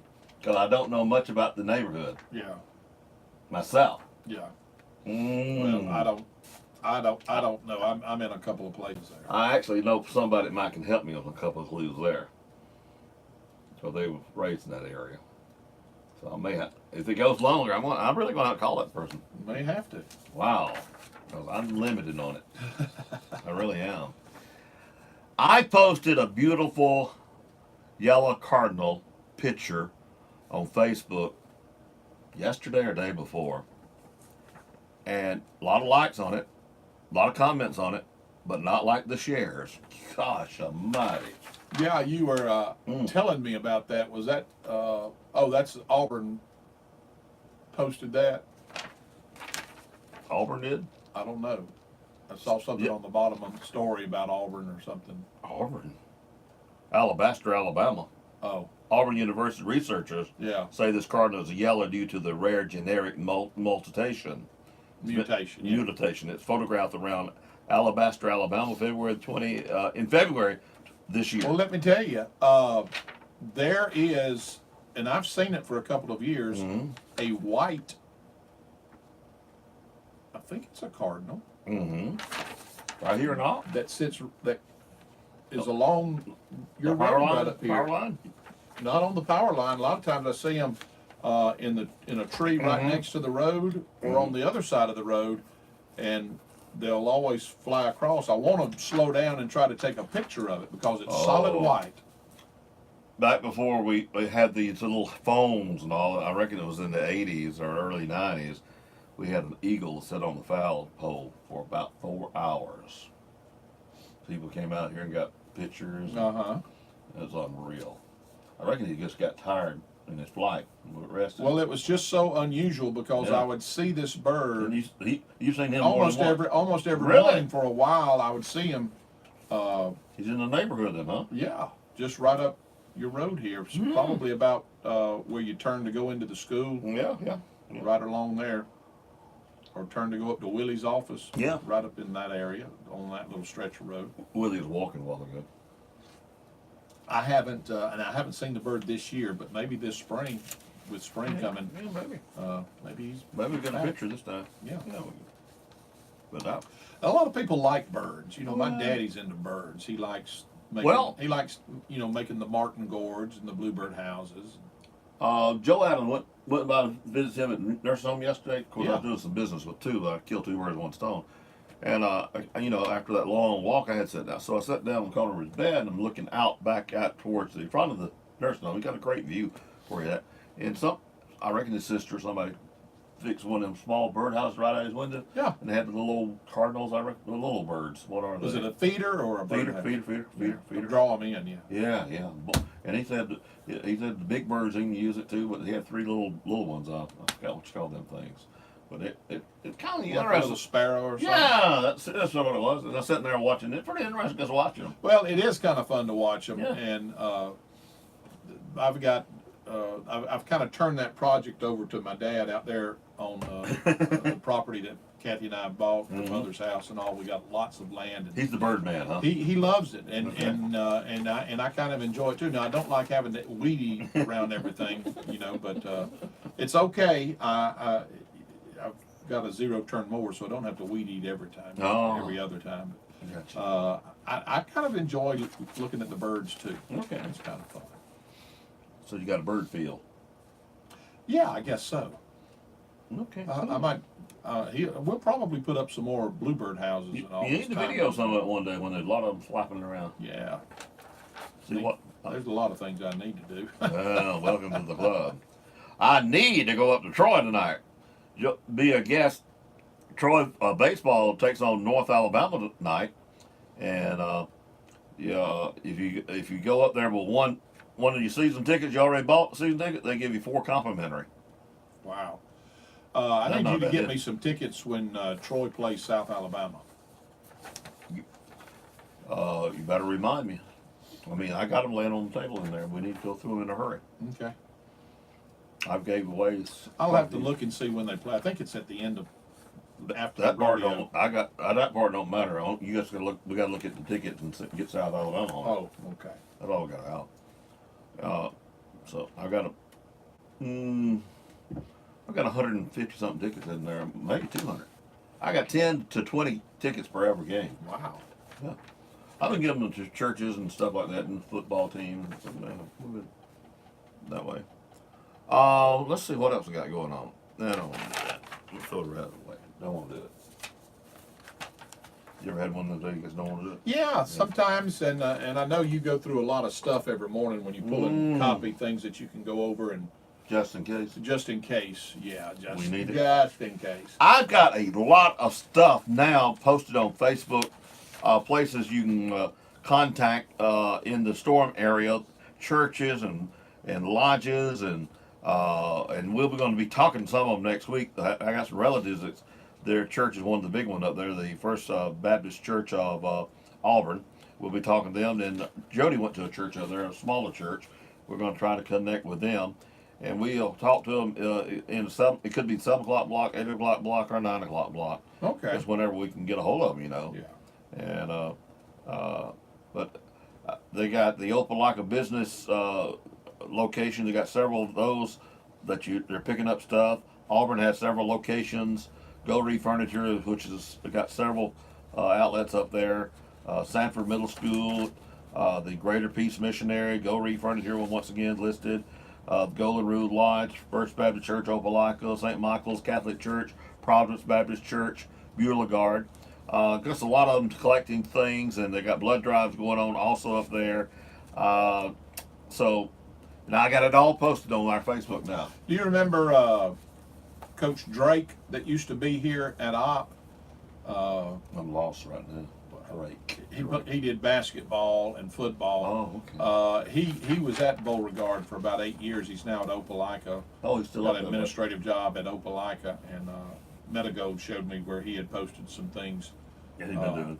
I think he's, in addition to his educational work, he's a preacher up there at one of the places. But anyway, a lot of things going on to try to help those folks. And of course, we've got it in the news that the president's going up there today. And he'll visit. And they're about to get it stable so you can actually start helping them. If you go up to help, there's a checkpoint that you have to go there and get permission and get your armband. Get an armband to go through. Quickly, we want to remind people about the JV baseball tournament that's going to be in Strawn. It's today and tomorrow. And I don't know how the varsity did yesterday against Laverne. Is it on the news or did we not hear? No. It's not good when we don't hear. And also the softball team went to Enterprise yesterday and had a JV and varsity game. We don't know how that went, do we? No, the mayor said we need to talk about Monday night at the depot. Everyone interested in improving out needs to be there. It's on our news, I think, Mayor. I know it was yesterday. I think it's still on. Yeah, I think they sent out emails yesterday, but you don't have to get an email to get an invite. I got on Everybody's Facebook. Invited to come out. Not sure. 6 o'clock. It's but it's something that you know. I don't know exactly what all it is. That would have been nice to have. They're going to show you what Op is downtown now, and projected what it could look like with the vision. The vision, the grants, or whatever. Well, whatever. Let's go with the whatevers. Is it the downtown redevelopment group doing it? Polly DeVos is heading it up. So Polly is? Yeah. Okay. Well, yeah, it'll probably, I'm sure it'll be interesting. And you know, everything starts with a vision. Oh, sure. And of course, everybody in Op, I'm sure, would love to see downtown Op, come to life with some things. But for that to happen, you got to shop Op. Yeah, but you also, people have got this negative attitude. I want to remind you of something. Mayor Bright, Bobby Bright, had this vision for Montgomery would die in downtown. I mean, it would die and look rough, look bad. And there's the capital, And he had this vision, and he put it together. First he put a 10-year vision, then he got started on it. And before he went out of office, he had the 20-year vision. Thank God the mayor followed it, and then of course Mayor Strange has got now. It's a 30-year plan. Yeah, they're halfway through the 30-year plan. Well, and downtown Montgomery, if anybody's been through, you know that it is just they've taken those old buildings and just turned them into masterpieces, restaurants, baseball field. People live downtown. Yeah, apartments. Yeah, just making it very nice, and not saying Op's going to be anything like that, but to get some of those old storefronts redone and get some businesses in there and get some people back to work. It would be great to see the streets of Op full on Saturdays again and like they used to be. I think we need to do something outlandish like they did in Montgomery. They put a baseball field in downtown Montgomery and named it the Biscuits. We need to put a hockey field behind the Wells Fargo and name it the Pucks. A hockey field. Call them the Pucks. Or the Snakes. That's really how far I thought he was out in Never Neverland when he done that. I really thought a baseball field downtown, then they turn around and name it the Biscuits. I thought they were gonna slap crazy. Oh yeah. Wasn't crazy, was it? No, it wasn't crazy. But that's what I'm saying. And I tell you, I've been to several of the Biscuits ball games. That is a class place. Class act, isn't it? Yeah. Oh, and they announced quality.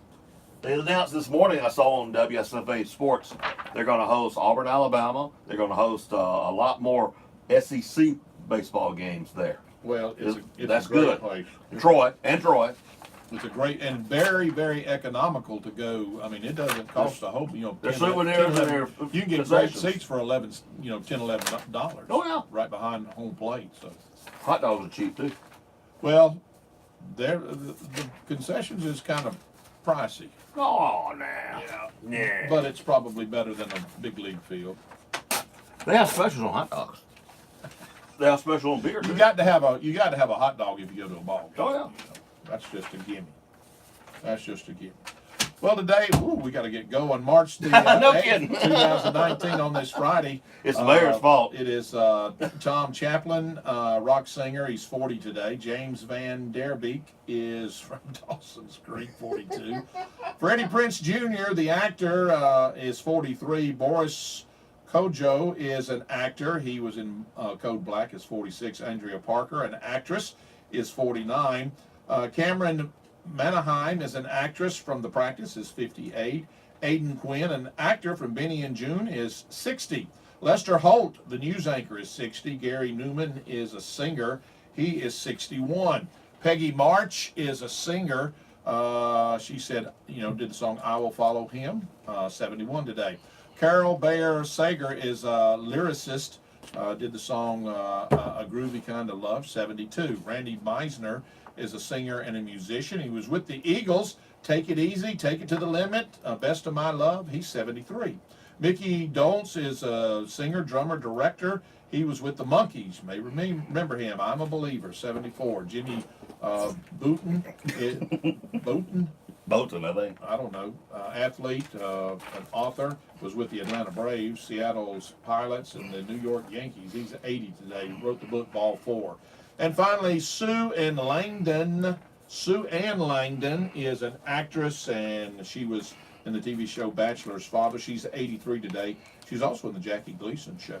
Born in 1936. Happy birthday to our celebrities. The mayor's got us behind here, but I was late getting to the meeting last night. Nobody acted like they missed the mayor last night. I missed you, honey. Well, she talked about that before you got there, that the mayor wasn't going to be there. Okay. I'm sure she went to the ball game or had some duty she had to do. Oh, okay. Well, I missed you, though. I missed my mayor last night. She got to buy lunch today to make it up. I've had so many free lunches here lately, I'm just getting used to it.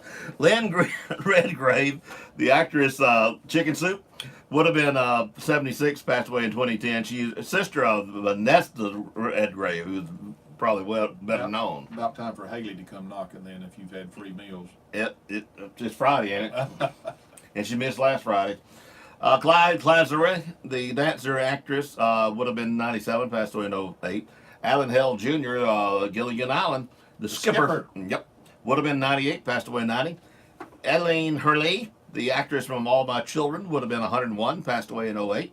Clara Trevor, the actress from Key Largo and Stagecoach, I like both of them movies, would have been 109, passed away in 2000. Oliver Wendell Holmes Jr., the U.S. Supreme Court Justice, would have been 178, passed away in 1935. If you ever read that book on him, it's very interesting. I read on with him a lot. So just thought I'd show I'd do read there once in a while. Because I hadn't done it in a while, but that's all right. You know how that is. I punched a little button and it didn't go. Let's try it again.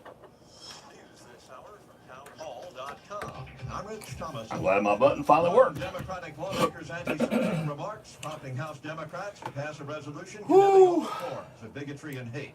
The resolution, rewritten not once or twice, but 3 times, does not censure the lawmaker who actually made the comments. It's a very broad document. That's why it's stupid. She should have been censored instead of wasting your time on doing that. In some parts, it reads like a lesson in recent history, talking about the Charlottesville March, the synagogue shootings in Pittsburgh, and death threats. We got to behave. Mayor Charles is watching. The closest it gets to condemning Minnesota Congresswoman Ilhan Omar is by talking about the insidiousness of... Next time I see you, Mayor Charles, I got to tell you about these environmentalists and what they're trying to do with snakes. In fact, we need to give you some paperwork and let you read it. Don't you think? Because you'll get fired up and help us. Manafort worked for 3 months as a Trump. I'll get Donnie Children to run you some copies off. Drop it off to you. Notes criminal cases against Manafort have no. There's some nuts out there. Of course, you already know that. And speaking of the president, he's preparing to travel to tornado-battered eastern Alabama. He'll tour the extensive damage, meeting with state and local officials and with some of the victims later this morning. A top 10 fugitive. He was on the FBI's 10 most wanted list, just shy of 5 months, has been captured. I am proud to announce that after 147 days on the top 10 list, Lamont Stevenson was arrested this morning. The FBI's Gregory Erie says Stevenson was wanted for killing his fiancée in New Jersey in 2014. Prosecutors say after that, he killed another woman. He was arrested in the Maryland suburbs of Washington, D.C. Oh, okay. Economists Never believe I thought they arrested one in Alabama. 180,000 Too. jobs last month. We'll find out for sure later I think this they did. morning. The government releasing its February employment report. Wall Street, Dow futures down 128 points. More on these stories at townhall.com.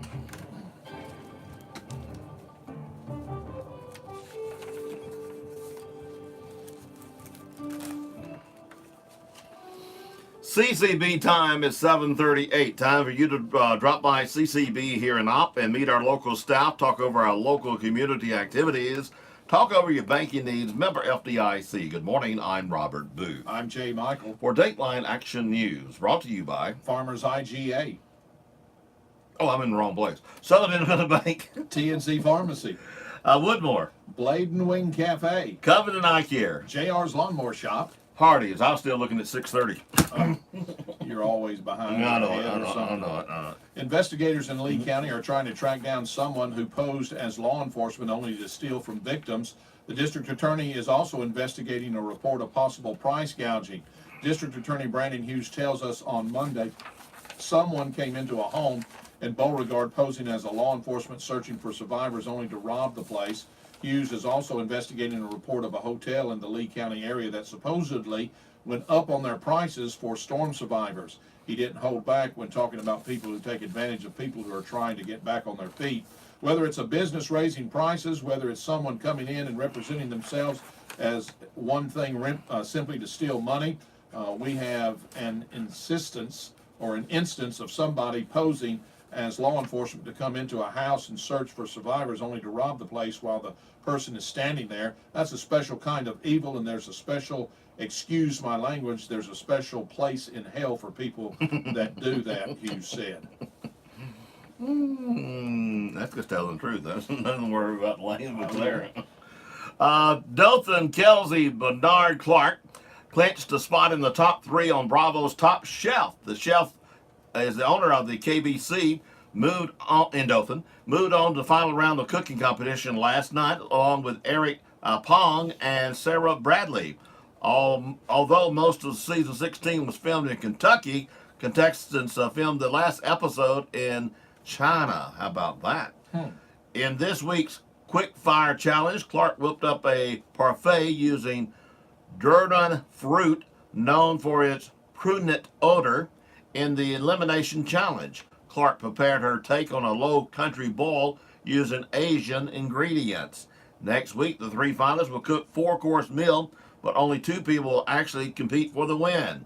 The winner takes home $125,000 and a prize package. Well, the Porch Band of Creek Indians has donated $184,000 for the funeral cost of the 23 people killed in Sunday's tornado in Beauregard. Coroner Bill Harris said the tribe asked how much it would take to cover the cost of the funerals, and they graciously made it happen. The tribe is making a $184,000 donation to the East Alabama Medical Center Foundation to assist in the burial of the victims from last Sunday's devastating tornado in Lee County, Alabama. It is at times of greatest need that we often see our communities coming together to help one another.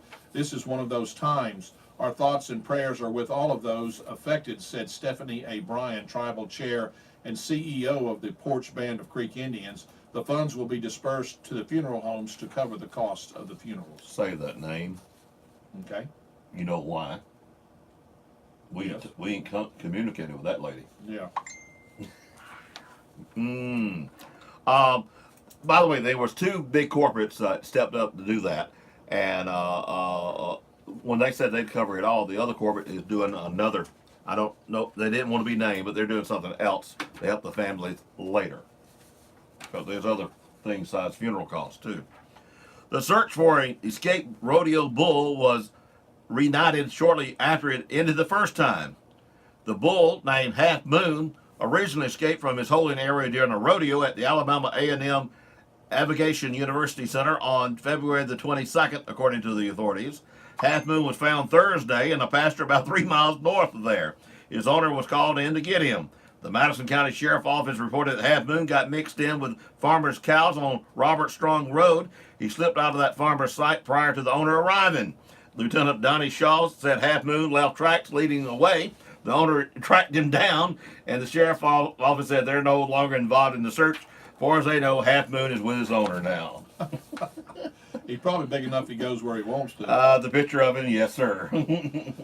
There is help needed in many communities impacted by Sunday's tornado outbreak, including Southern Souls Animal League in Eufaula. When I found out the tornado was on the path to here, I heard the airport was destroyed, said Laura Taylor, sheltered volunteer. I didn't know what the shelter was going to be like. When Taylor arrived, she saw a mess. All the kennels were up against one another. I tried to pull the first row out and realized that I couldn't do this, said Taylor. The kennels in the outside barn were smashed against each other, terrified dogs trapped inside. Members of the National Guard next door were able to help them move the kennels and pry open the doors. Thankfully, none of the shelter dogs were injured, but Taylor says they were shaken by the experience. If you're interested in helping, you can contact the shelter through their Facebook page. All right, now everybody's asking why we went in session and then went into special session. Do you wonder why we done that? Well, they had to talk about something they didn't want nobody to know about. No, it's the vote. Oh. To get the gas tax passed in regular session, it'd take a 60% vote. In special session, 50% and 1. Uh-huh. And she knows she had it this way and didn't have it the other way. Of course. So that's why they went in special session. For those that want to know. Now, I don't think they should be paid in special session. In fact, I think what they get paid per day need to be paid back to the taxpayers when they have special session. So that means they hadn't got the work done normally. But in this case, it was a maneuver to get the vote the way the governor wanted it. Well, she has the power to do it. That's more power to her that she thought it through. Yeah. That shows she knows the politics chain, doesn't it? Well, it knows she knows how to play the game. We knew that to begin with, didn't we? But that's what went on. For those who may be wondering why that happened. Went in session, then went right into special session. It is quite unusual, but there is the reason to get the vote. How about that? No. Don't turn in at the airport main entrance. Go to That is the reason. entrance number 3 on the airport road. I knew there had to be something. I put that so maybe you wouldn't throw it away. Yes. You know we need that name. For the best in the air. We've been talking to wrong people. Monday through Friday, 7:30 a.m. until 5 p.m. Saturdays, 8 a.m. until 2 p.m. Breakfast buffet, $6.50 adults, $4 children 10 and under. Lunch buffet, $9.75 adults, $6 children 10 and under. Children 3 and under free.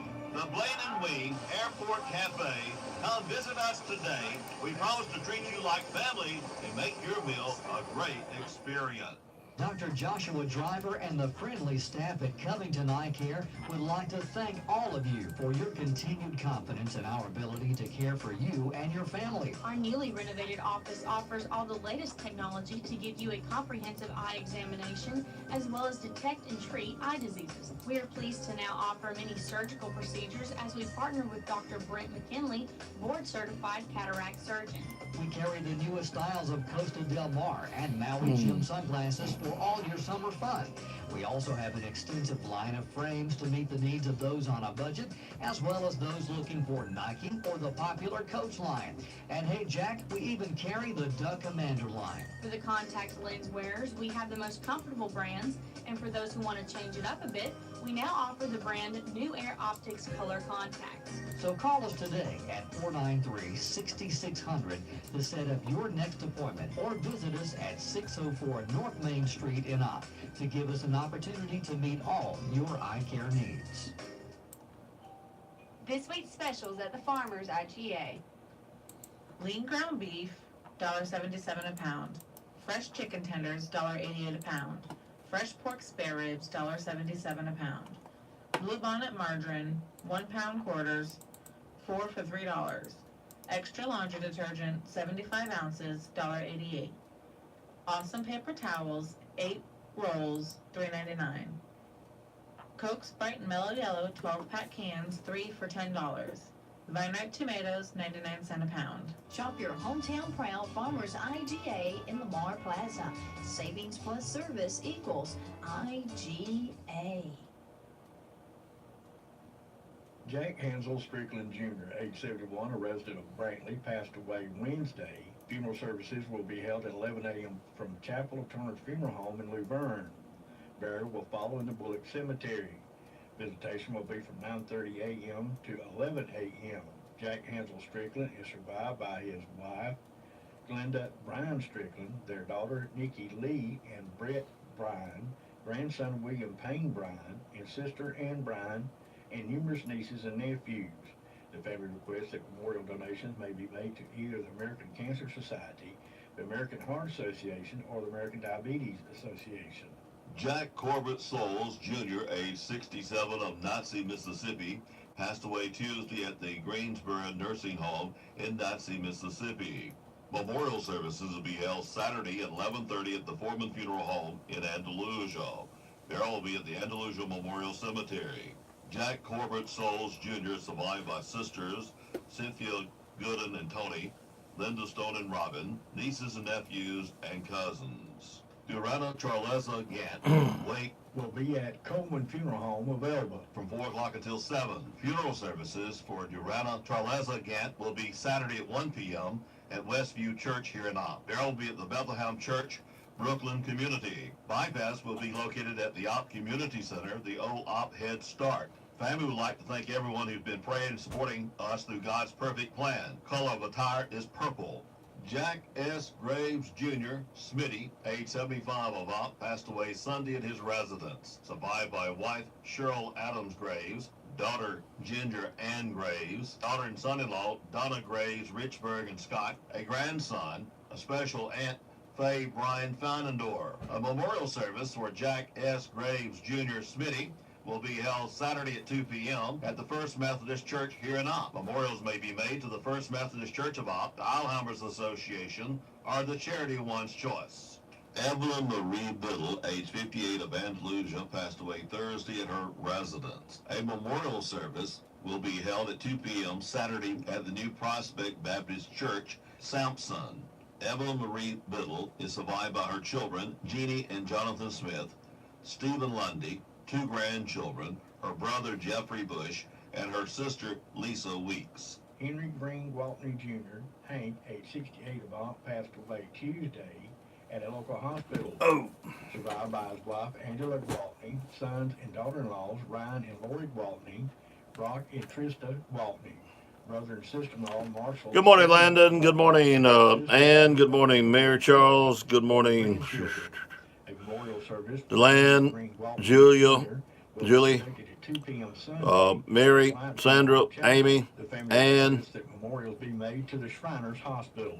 Sherry Norsworthy Morrison, age 45 of Hamilton, Alabama, formerly of Opp, passed away February the 28th at her home. A memorial service will be held Sunday from 2 o'clock until 4 at the Opp Senior Citizen Center here in Opp. Sherry Norsworthy Morrison, survived by her husband, Denny Wayne Morrison, her mother, Deborah Morrow Coon, 3 sons, Chris Page and Josh and Kelly Page, Kyle Morrison, a brother, Billy Norsworthy, and Amber, several nieces and nephews. The family asked that any contributions be made to help with the funeral expenses.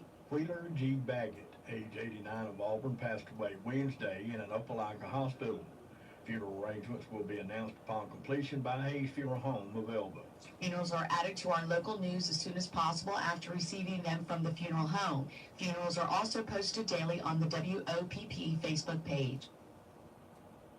I was never great at math, but at Hardee's, it's simple. $4 get you 2 breakfast sandwiches. Grab a delicious biscuit, a Frisco breakfast sandwich, or a loaded omelet biscuit. That's 1 plus 1 more for $4. I'm no math whiz, but I just solved breakfast. Hardee's because it tastes better. At Hardee's, we make our juicy, thick burgers the right way, with 100% Black Angus beef and fire. We even figured out a way to weed out our less dedicated employees.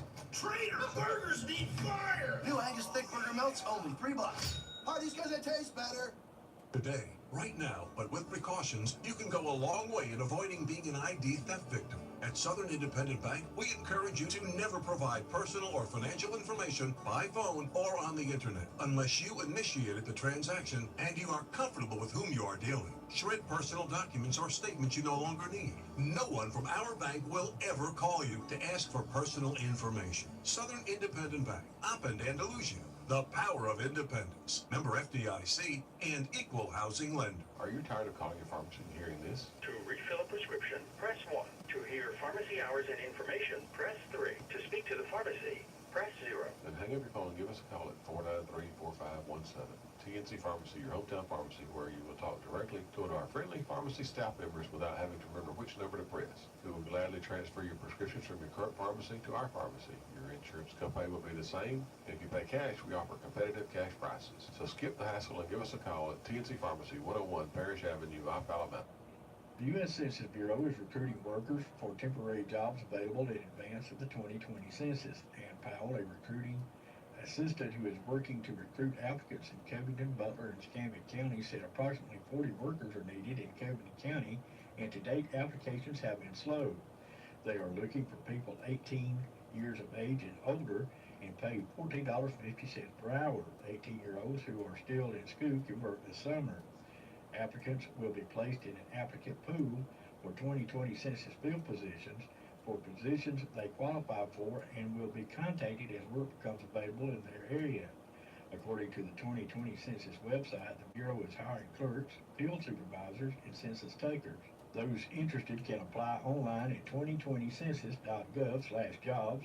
For additional information, you can call 1-855-JOB-2020. The Opp and Covington County Area Chamber of Commerce is now taking nominations for the 2019 Hall of Fame. Applications for making nominations for consideration by the Hall of Fame Selection Committee may be picked up at the Opp Chamber of Commerce at 200 South Main Street or downloaded at the Chamber's website. Deadline for submitting application is 5 p.m. today.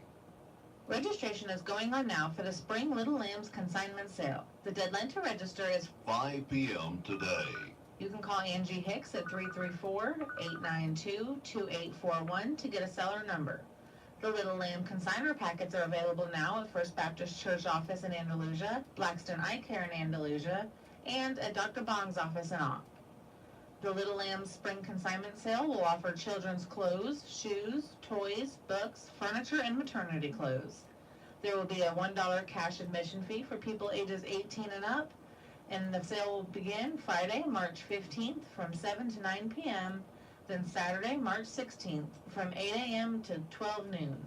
Many items will be half-priced on Saturday. For more information and for pictures, go to facebook.com/Little Lambs of Covington County. Andalusia Mayor Earl Johnson on Thursday commended the Covington County Commission for changing its plans to provide recently acquired property to South Central Alabama Mental Health for a forensic mental health facility. On Wednesday, Commission Chairman Greg White issued a statement saying he would ask the Commission to rescind its offer to the South Central Alabama Mental Health when it meets on Tuesday. Commissioner Kyle Adams also provided a statement to the media and said other commissioners have already agreed not to offer the land. The mayor said he plans to attend Tuesday's meeting.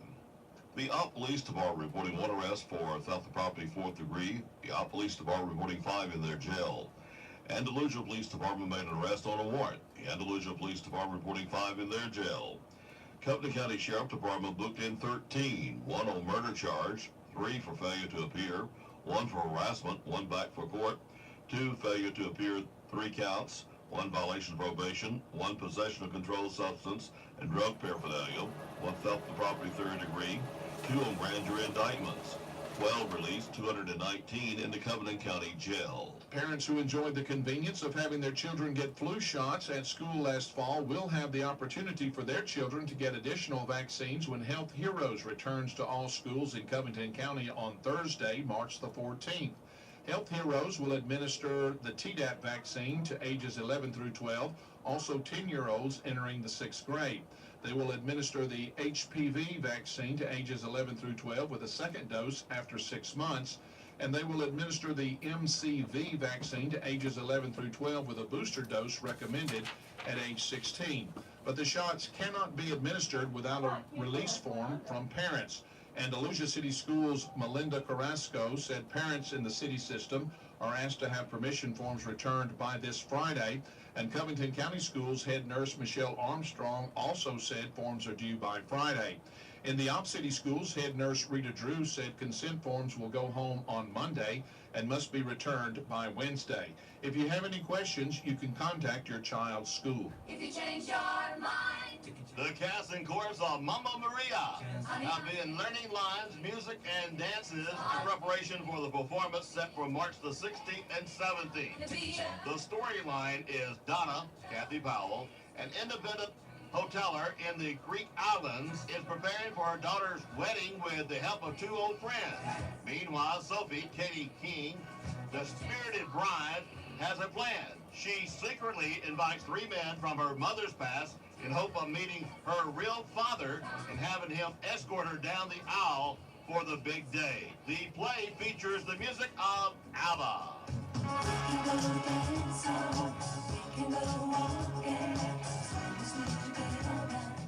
Covington County Relay for Life is adding another new feature to its annual event, a talent show, with the hope of involving the community more.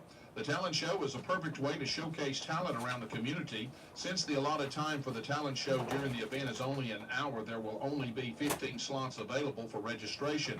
Applicants can perform as a single act or as a group. No weapons or profanity are allowed to be used during the act or a show. The deadline for registering for the talent show is April the 5th at noon. The show will be limited to the first 15 to register.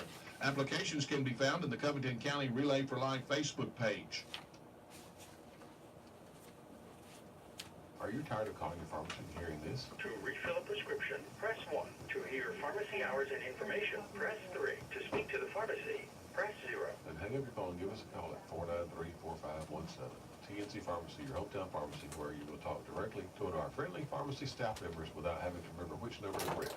We will gladly transfer your prescriptions from your current pharmacy to our pharmacy. Your insurance copay will be the same, and if you pay cash, we offer competitive cash prices. So skip the hassle and give us a call at TNC Pharmacy, 101 Parish Avenue, Mount Alabama. Owners and staff of the Woodmore want to invite everyone in the Ogden surrounding area to come by and see what assisted living is all about. With extra clean facilities, wonderful home cooking, and around-the-clock staffing, the Woodmore is a place that anyone would love to call home. It's also a place that family members and friends will enjoy coming by to visit, talk, and spend time. Whether it's in the back sunroom, the den or dining area, or strolling around the walking trail or pond, you and your family will always feel comfortable and welcome. That's what taking care of our seniors is all about. So give Donna a call at the Woodmore, 493-2721. Here's your What-A-Bug LA weather. I'm Rod Tanner. For this morning, we expect to wrap up the week with a sunny day and a high of 74. Over 90 today, mostly howdy, low 57. There's a slight chance for showers Saturday morning. There's a chance for rain and thunderstorms in the afternoon. Mostly howdy skies and a high of 77. There's a 3 in 10 chance for showers and storms Saturday night. Unity mostly howdy, low 64. With showers, we could have a thunderstorm Sunday. Unity mostly howdy with a high of 78. Again, for today, we'll have sunshine and a high of 74. That's the latest lower Alabama weather here in WOPP.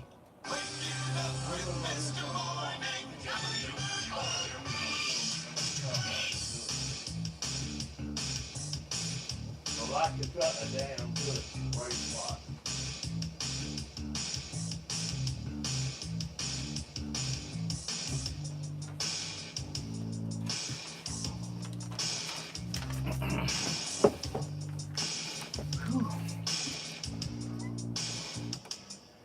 Oh, lots of activities going on around here, though, on a Friday. 53 is our low this morning. The winds are from the, let's see, east-south, somewhere in that area. About a mile, maybe. The official sunrise is 6:05. The official sunset, 5:49. 58 degrees here at the studios, WOPP. Daylight saving time returns 2 o'clock Sunday morning. Birthday and anniversary calendar next.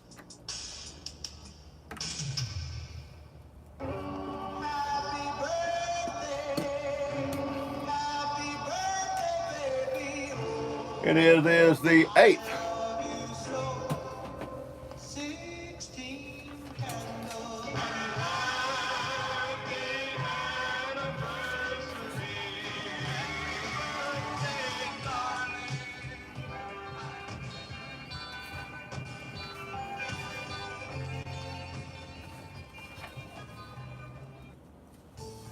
And good morning to you. I'm Alan Schofield, and this is the WOPP birthday party for Friday, March 8th, 2019, brought to you by our friends at the Sweet Shop, located inside the Farmers IGA in Lamar Plaza.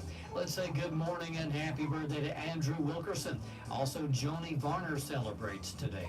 Shannon Finney gets a candle on the cake. Daniel Cohen also celebrates. Lois Messick, happy birthday to you.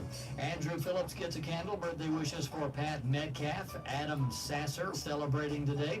Also, Wynene Yeomans, Jerry Wingard, David Taylor, and Miranda Bullard celebrating a birthday today. Let's check in with Robert and see who's on his list, and I'll be back with a winner in a moment.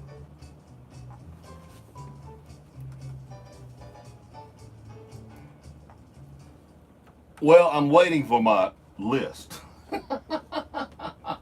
I'm waiting for my list.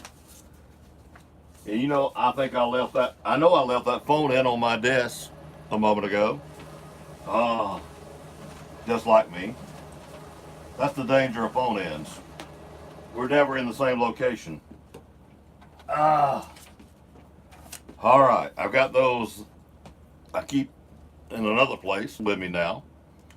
Our friend over at Andalusia, Blaine Wilson, with a birthday today.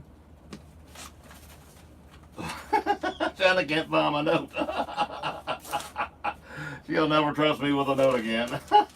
I ain't got a clue where I put it. If that ain't laying on my desk, I have no idea where it's at. Oh, the dangers of calling in. You find it? It was on my desk? Under stuff, wasn't it? Yep. Peyton Morgan, happy birthday. You don't know how lucky you are to get this on this morning. Happy birthday to Pagan Morgan. He called in. Danger calling in on the morning knob. Paige Poole with a birthday today. Let's see. Who else for birthdays today? Brittany Chatham with a birthday. I want to say happy birthday to Jennifer Marshall today. I want to say happy birthday to Barney Tyree today. Bradley Robinson today with birthdays. And let's see, who else with birthdays today? Birthdays for today. Double checking down to my last page now. Tiffany J with a birthday today. I think I got them all. Hopefully I got them all. I never know for sure. That's a promise, but we try. The IGA Sweet Shop offers custom cakes handmade to order birthday and anniversary cakes, as well as cakes for other special occasions like teen parties and team parties. Call in your orders ahead of time at 493-9805. That's at the IGA Sweet Shop inside Farmers IGA in Lamar Plaza. Let's say happy birthday and congratulations to our birthday party winner for the day, Jerry Wingard. Happy birthday, Jerry. Hope you have a great birthday today. And be sure you swing by the radio station during our lobby hours.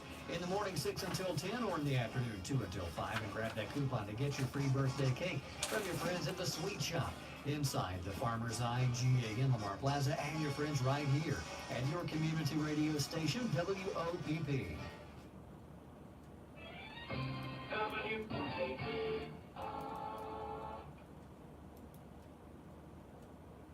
Breaking news this hour from townhall.com. I'm Rich Thomason. American employers added just 20,000 jobs last month, far fewer than economists were expecting.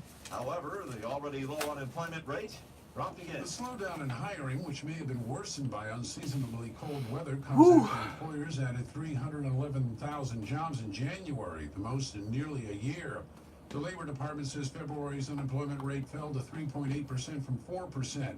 Businesses stepped up their competition for workers and raised average hourly pay 3.4% from a year earlier, the largest gain in a decade. Correspondent Jeremy House.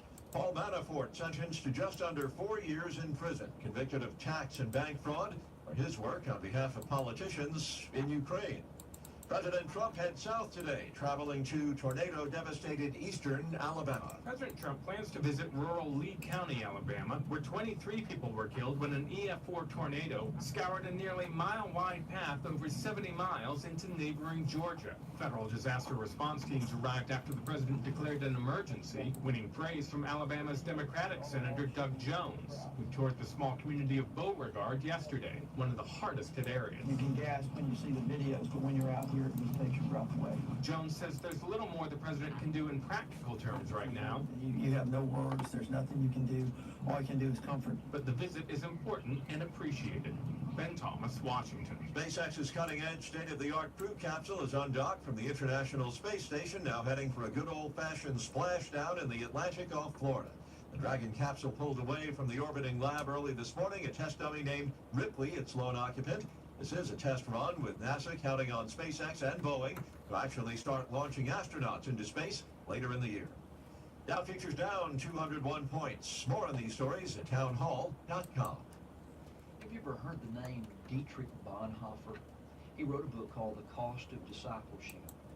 But he also was executed by hanging in 1945 for the part he played in resisting Adolf Hitler's Nazi government in Germany. As a Christian, he spoke out for what he knew was right and true, and it cost him his life. Listen, the day may come when you're faced with something you know is not right, and the temptation would be just to pass by, to look the other way. But if you don't speak up for God, who will? Somebody said it this way: it costs to follow Jesus. But it costs even more not to. And that, my friend, is something to think about and something to do. I'm Gary Miller, pastor of Westview Baptist Church in Auburn. There's things that my dad used to do when I was growing up. When I walked out the door, he would say, "Do you have gas in the car and a quarter to call if you need me?" Now, it's time to take care of my dad. At Comfort Care Hospice, we consider it an honor to care for those with life-limiting illness. We care for their physical, emotional, mental, and spiritual needs, enhancing their quality of life and your peace of mind. And because we're based in your community, we can be by your side when you need us, day or night. Comfort Care, the right hospice, right here. No. Don't turn in at the airport main entrance. Go to airport entrance number 3 off Airport Road. Now we got it. Blade and Wing Airport Cafe, providing the best on the ground for the best in the air. Come and visit us Monday through Friday, 7:30 a.m. until 5 p.m. Saturdays, 8 a.m. until 2 p.m. Breakfast buffet, $6.50 adults, $4 children 10 and under. Lunch buffet, $9.75 adults, $6 children 10 and under. Children 3 and under free. The Blade and Wing Airport Cafe. Come visit us today. We promise to treat you like family and make your meal a great experience. Neil Tyndall Tire is now in the new tire business. Firestone, Nexon, and Americas. Financing Tyndall Tire makes it easy. Located at 105 Saunders Road, the first left after the bypass headed to Kinston. Terms and financing, 6 months, same as cash. Tyndall Tire makes it easy. Been in the wholesale business for 7 years. Over 6,000 used tires in stock. Now the retail. Neil Tyndall Tire. Financing Tyndall Tire makes it easy. For any budget, phone 334-493-0892. Like us on Facebook and follow us on Instagram. Redback Church Temple will sing reunion concert featuring members of the Disciple, Blessed, Burning Bush family, In Hell, Gamelino, Loretta Hornsby, the New Covenant Singers, the Lonsworth family, Safe Harbor, the German family, Newcomen Singers, the Dice Family, and more. Bring your red book to the Country Cathedral, U.S. Highway 84 East, Saturday, March the 9th, 6 p.m. No admission charge. Call 493-7413 for more information. Part of the March Rattlesnake Rodeo events in Opp. The mayor of Opp, Becky Brackey. The annual Opp Rattlesnake Rodeo is Saturday and Sunday, March the 23rd and 24th. The weekend includes snake races, buck dancing, greasy pole climbing, kid rides, jazz music by Slim and the Soulful Saints. Keep on loving me all the time. Several local artists, including Opp's own Nashville recording artist, Martin McDaniel. On Saturday, Tyler Farr. And on Sunday at 3 p.m., Craig Morgan hits the stage.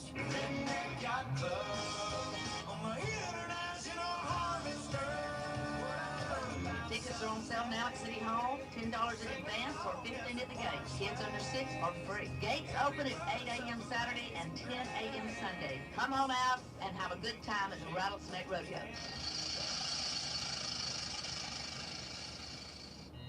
Here's your What-A-Bug Alley weather. I'm Rod Tanner. Well, this morning we expect to wrap up the week with a sunny day on the high 74. Over 90 today, mostly howdy, low 57. There's a slight chance for showers Saturday morning. There's a chance for rain and thunderstorms in the afternoon. Mostly howdy skies and a high 77. There's a 3 in 10 chance for showers and storms Saturday night. Today, mostly howdy, low 64. With showers, we could have a thunderstorm Sunday. Today, mostly howdy with a high 78. Again, for today, we'll have sunshine and a high 74. That's the latest Lower Alabama weather here on WOPP.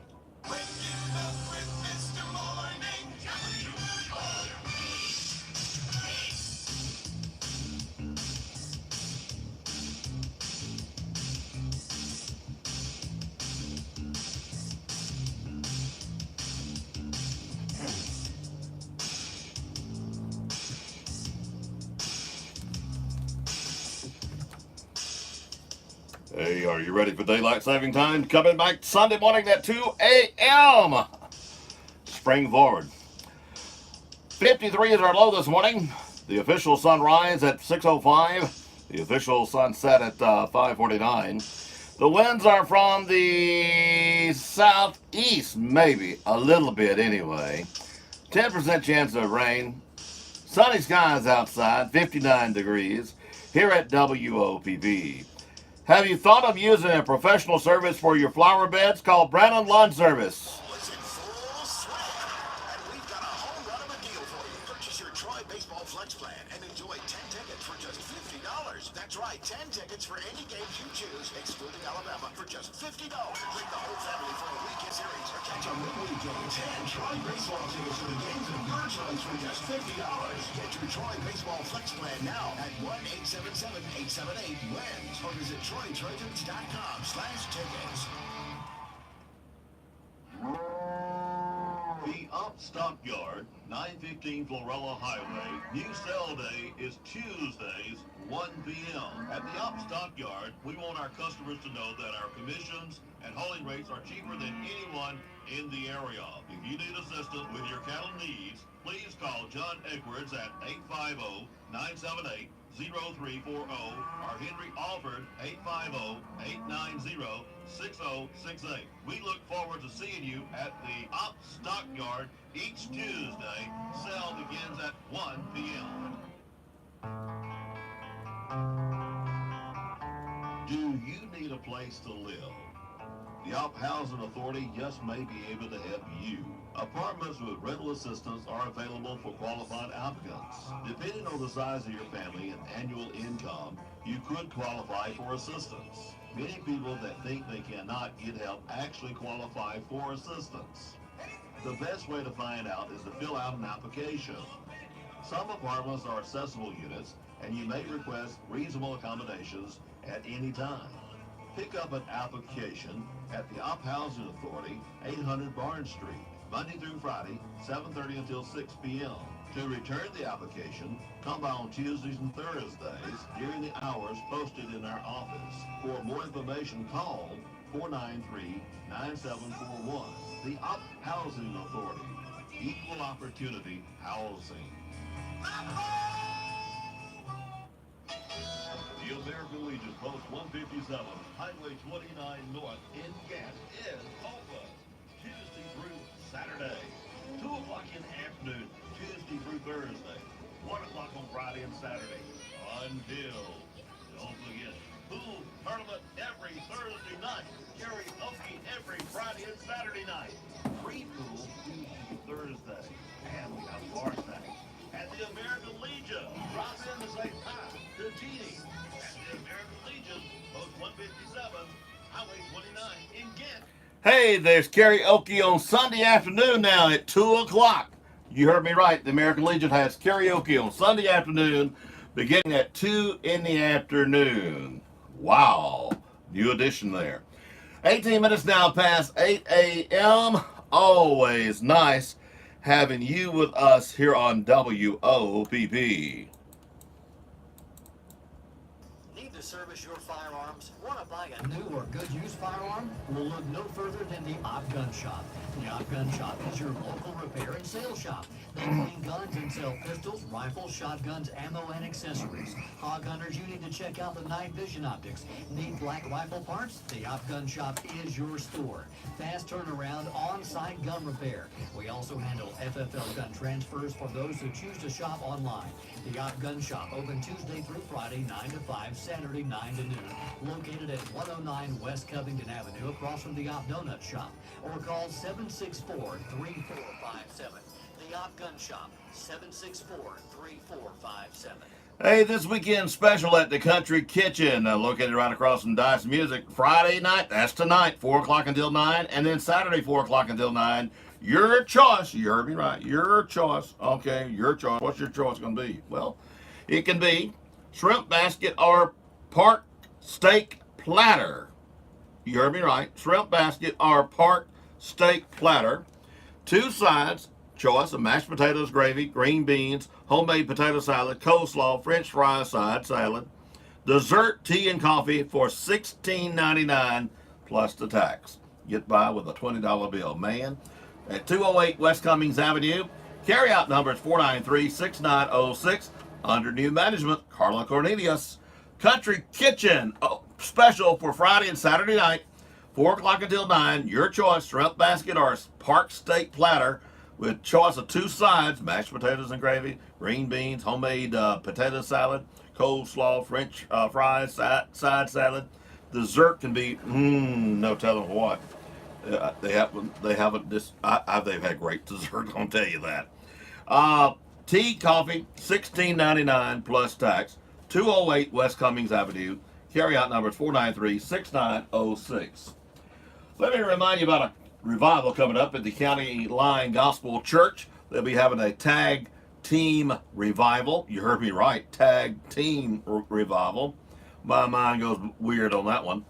March the 11th through the 15th, 7 p.m. each night. Speakers will be Sister Brittany Falk, Sister Emily Bresock. Then on Tuesday, Sister Teresa Harrison. And then Shirley Hatcher will be the other tag team. I've heard Shirley over the years. On Wednesday, boy, they got a bunch of them. They got Brother Andy Marlin, they got Brother Roy Turner, they got Brother Dwight Underwood, and Brother Pierce all tagging out. And then on Friday, they got Brother Thomas Mayberry and Brother Billy Fortune. That's at the County Line Loop right here in Opp, Alabama. Everyone's welcome. Travis Gay, the pastor, his phone number, if you need him, is 342-2128. And he'll take care of it for you if you got a question on you. Don't forget, the ball team will be in Strawn Tournament, JV that is. Red Level at 2 and Strawn at 3:30 tomorrow. We'll start our first live broadcast. Monday, we'll have the boys, and then Tuesday, we'll have the ladies here on WOPP. You'll be hearing a lot of that during the weekend, needless to say, and Monday morning. Let's see, what else we got going?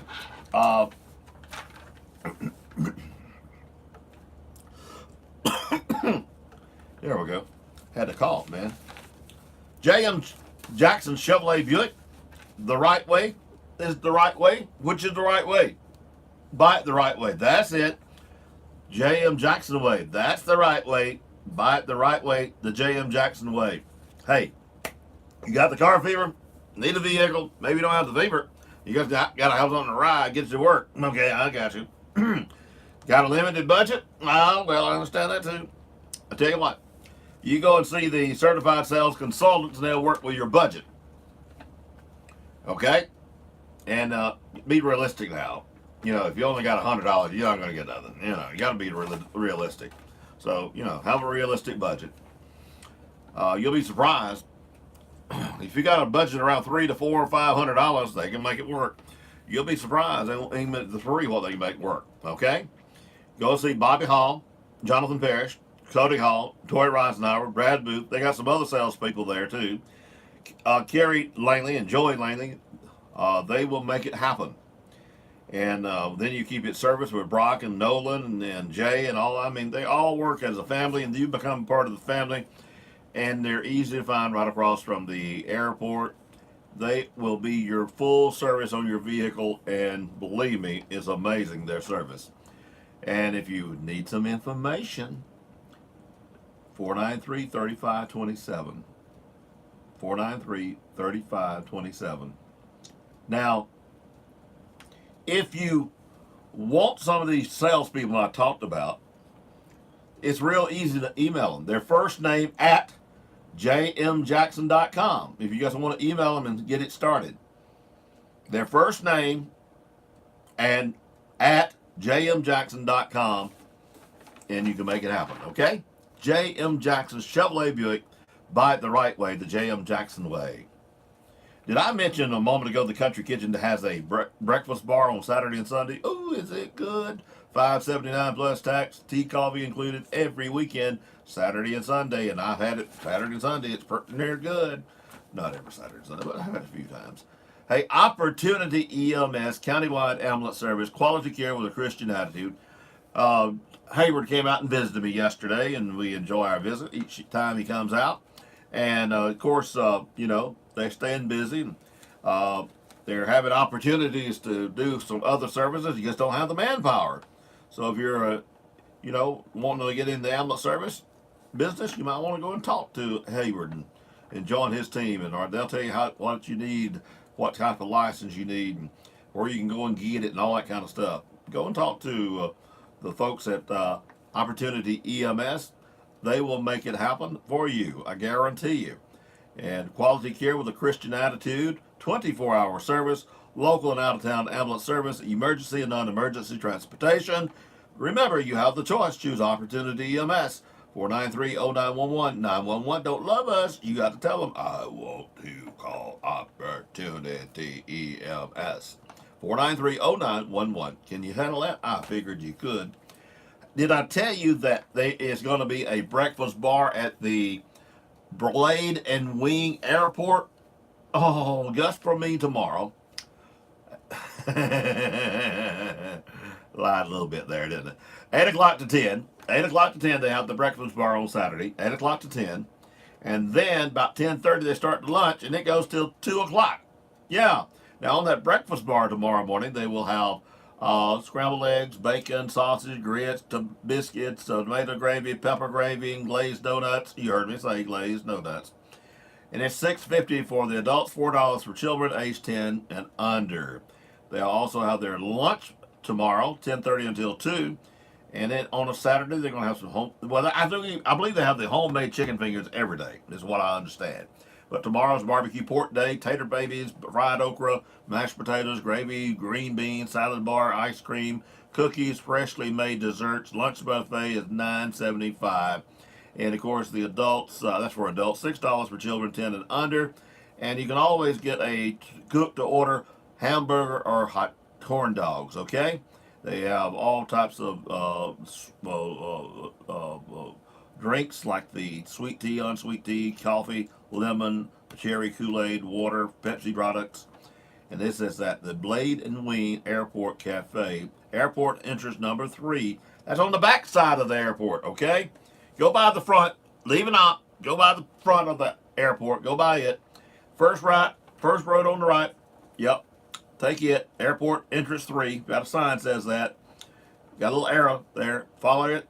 as you go around the curve, and you're coming around the curve, that means you're on the backside of the airport, and then look for the big entrance gate, and go through the gate, and there you is. You are the man at the Blade and Wings Airport Cafe. If you haven't been, you don't know what you missed, I tell you.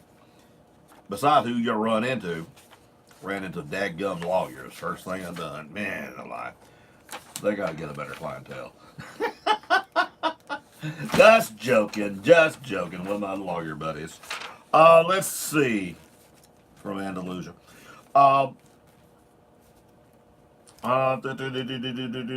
Okay, here it is. I knew there's something else I was supposed to talk about, and that is none other than the op stockyard. We want our customers to know that our commissions and hauling rates are cheaper than anyone else in the area.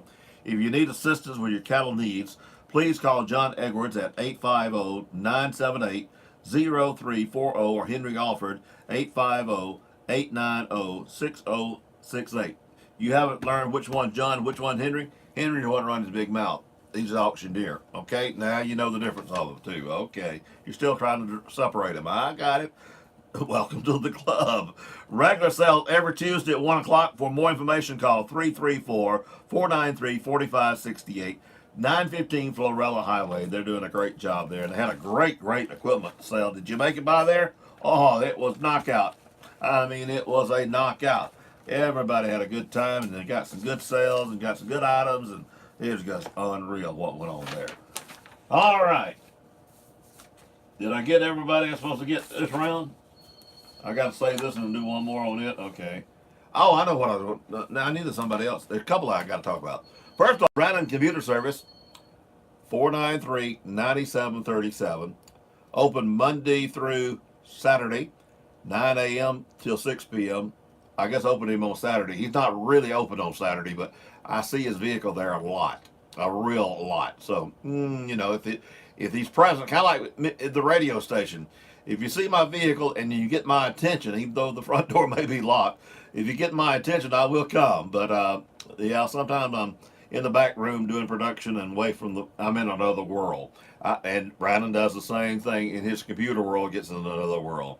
But anyway, let's get back to how you get a hold of him. 493-9737 is the easiest way to get a hold of him. And he also, on that instant thing, he'll tell you your cell number if you need that and all that kind of stuff. The hours is 9 o'clock until 6. I don't know whether he's got a new secretary or not, but I know he's looking for one. Hey, there's a job opportunity. Let's see, what else? Oh, have you thought of using a professional service for your flower beds? Oh, goodness, I know the clientele this guy has, and oh, man, he's got a clientele back like who's a who's he's doing all yard work for.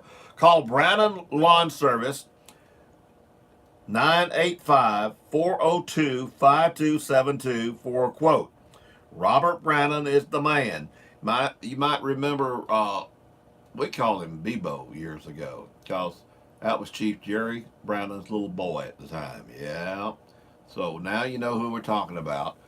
Have you ever thought of using a professional service for your flower beds, trimming your trees? Maybe that's all. Maybe you can still handle your flower beds, but you can't trim your trees and stuff like that. You know, any part of your lawn that needs work, give Brandon Lawn Service a call. They don't do the mowing. They do everything else but the mowing, okay? 985-402-5272, and he'll do you a good job because he's got a resume that won't wait, I tell you.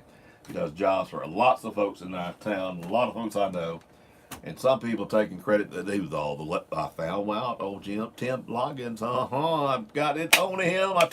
I let the truth out on him yesterday and today. I hope Jeannie now knows. All right. What else I got to do? I know what we got to do. We got to go to news. And who do I have coming in today? Oh, Greg White, Chairman of the Cleveland County Commission. What an appropriate time. Boy, you know what we're going to talk about. You know what we're going to talk about. Yeah, you know what we're going to talk about. It ought to be interesting, so you stay tuned. And as ironically, we already had him scheduled ahead of time for this, and things just worked out. This hour from townhall.com. I'm Rich Thomason. American employers added just 20,000 jobs last month, far fewer than economists were expecting. However, the already low unemployment rate dropped again. The slowdown in hiring, which may have been worsened by unseasonably cold weather, comes after employers added 311,000 jobs in January, the most in nearly a year. The Labor Department says February's unemployment rate fell to 3.8% from 4%.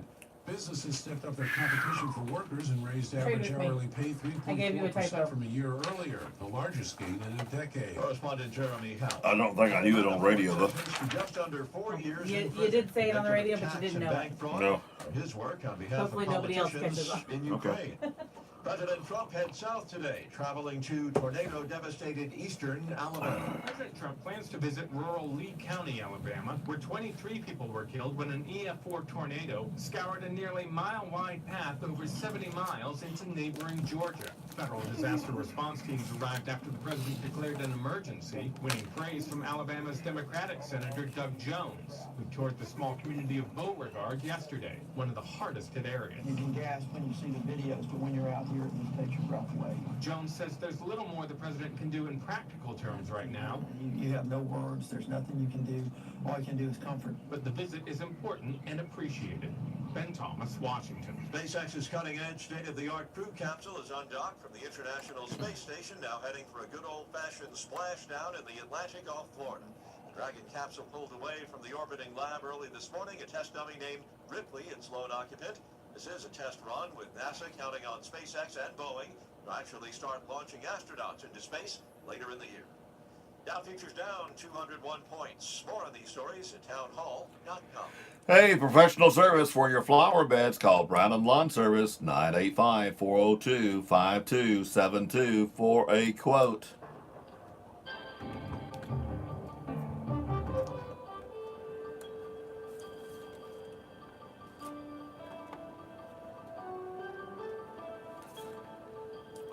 CCB time is 8:34. Time for you to drop by CCB here in Opp. Meet our local staff. Talk over our local community activities and talk over your banking needs. Member FDIC. Good morning. I'm Robert Booth for Dateline Action News, Opp's #1 local news.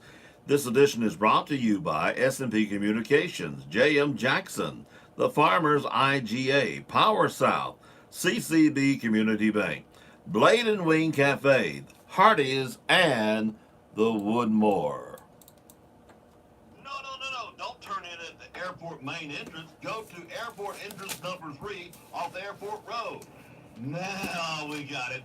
Blade and Wing Airport Cafe, providing the best on the ground for the best in the air.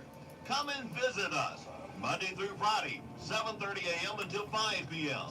Saturdays, 8 a.m. until 2 p.m. Breakfast buffet, $6.50 adults, $4 children 10 and under. Lunch buffet, $9.75 adults, $6 children 10 and under. Children 3 and under free. The Blade and Wing Airport Cafe. Come visit us today. We promise to treat you like family and make your meal a great experience.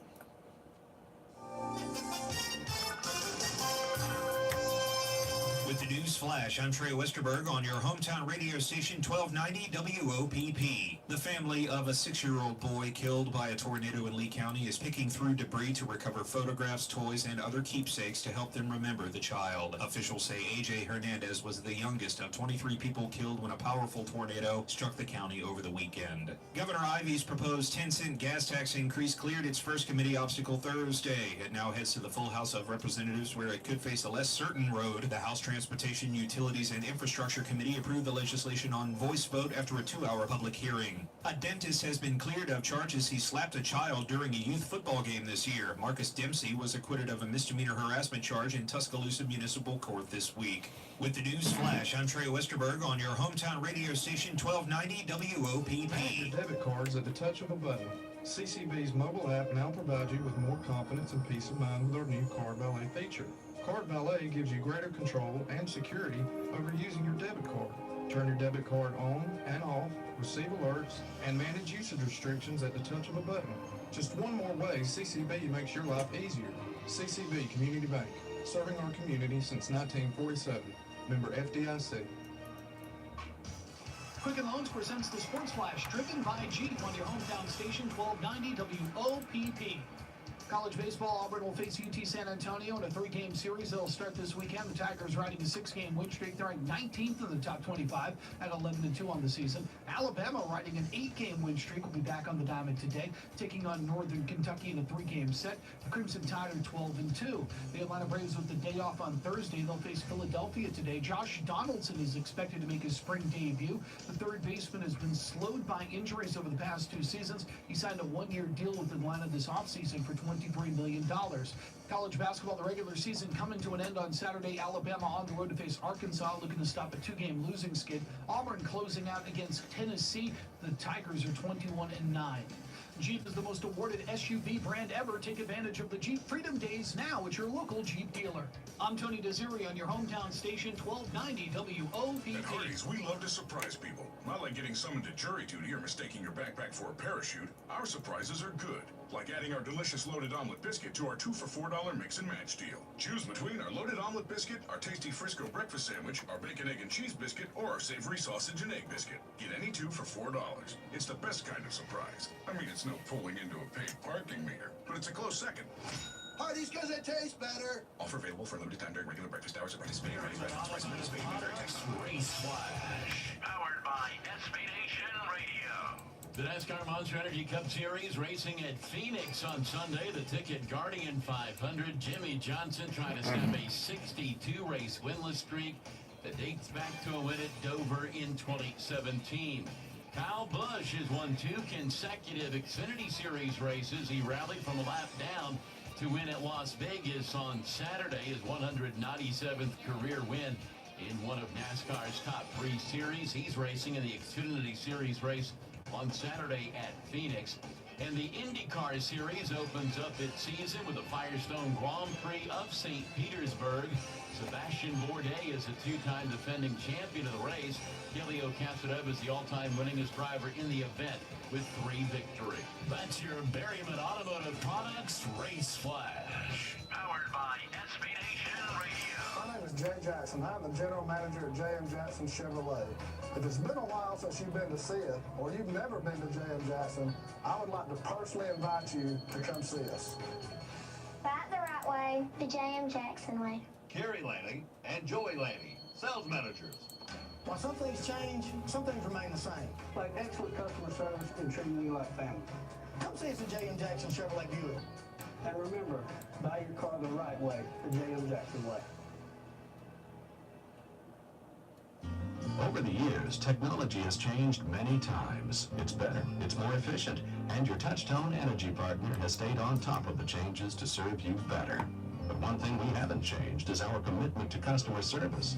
Today's technology is bigger and better than ever before, and our promise of reliable electric service remains strong. Technology has changed, but our commitment to customer service hasn't. The Op City Utilities, your local Touchtone Energy cooperative.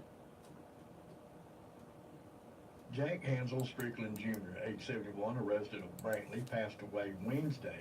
Funeral services will be held at 11 a.m. from Chapel of Turner Funeral Home in Luverne. Burial will follow in the Bullock Cemetery. Visitation will be from 9:30 a.m. to 11 a.m.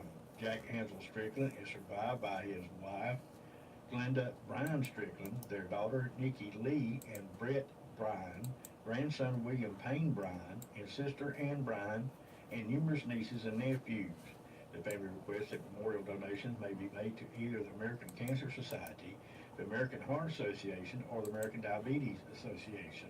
Jack Corbett Souls, Jr., age 67, of Nazi, Mississippi, passed away Tuesday at the Greensboro Nursing Home in Nazi, Mississippi. Memorial services will be held Saturday at 11:30 at the Foreman Funeral Home in Andalusia. Burial will be at the Andalusia Memorial Cemetery.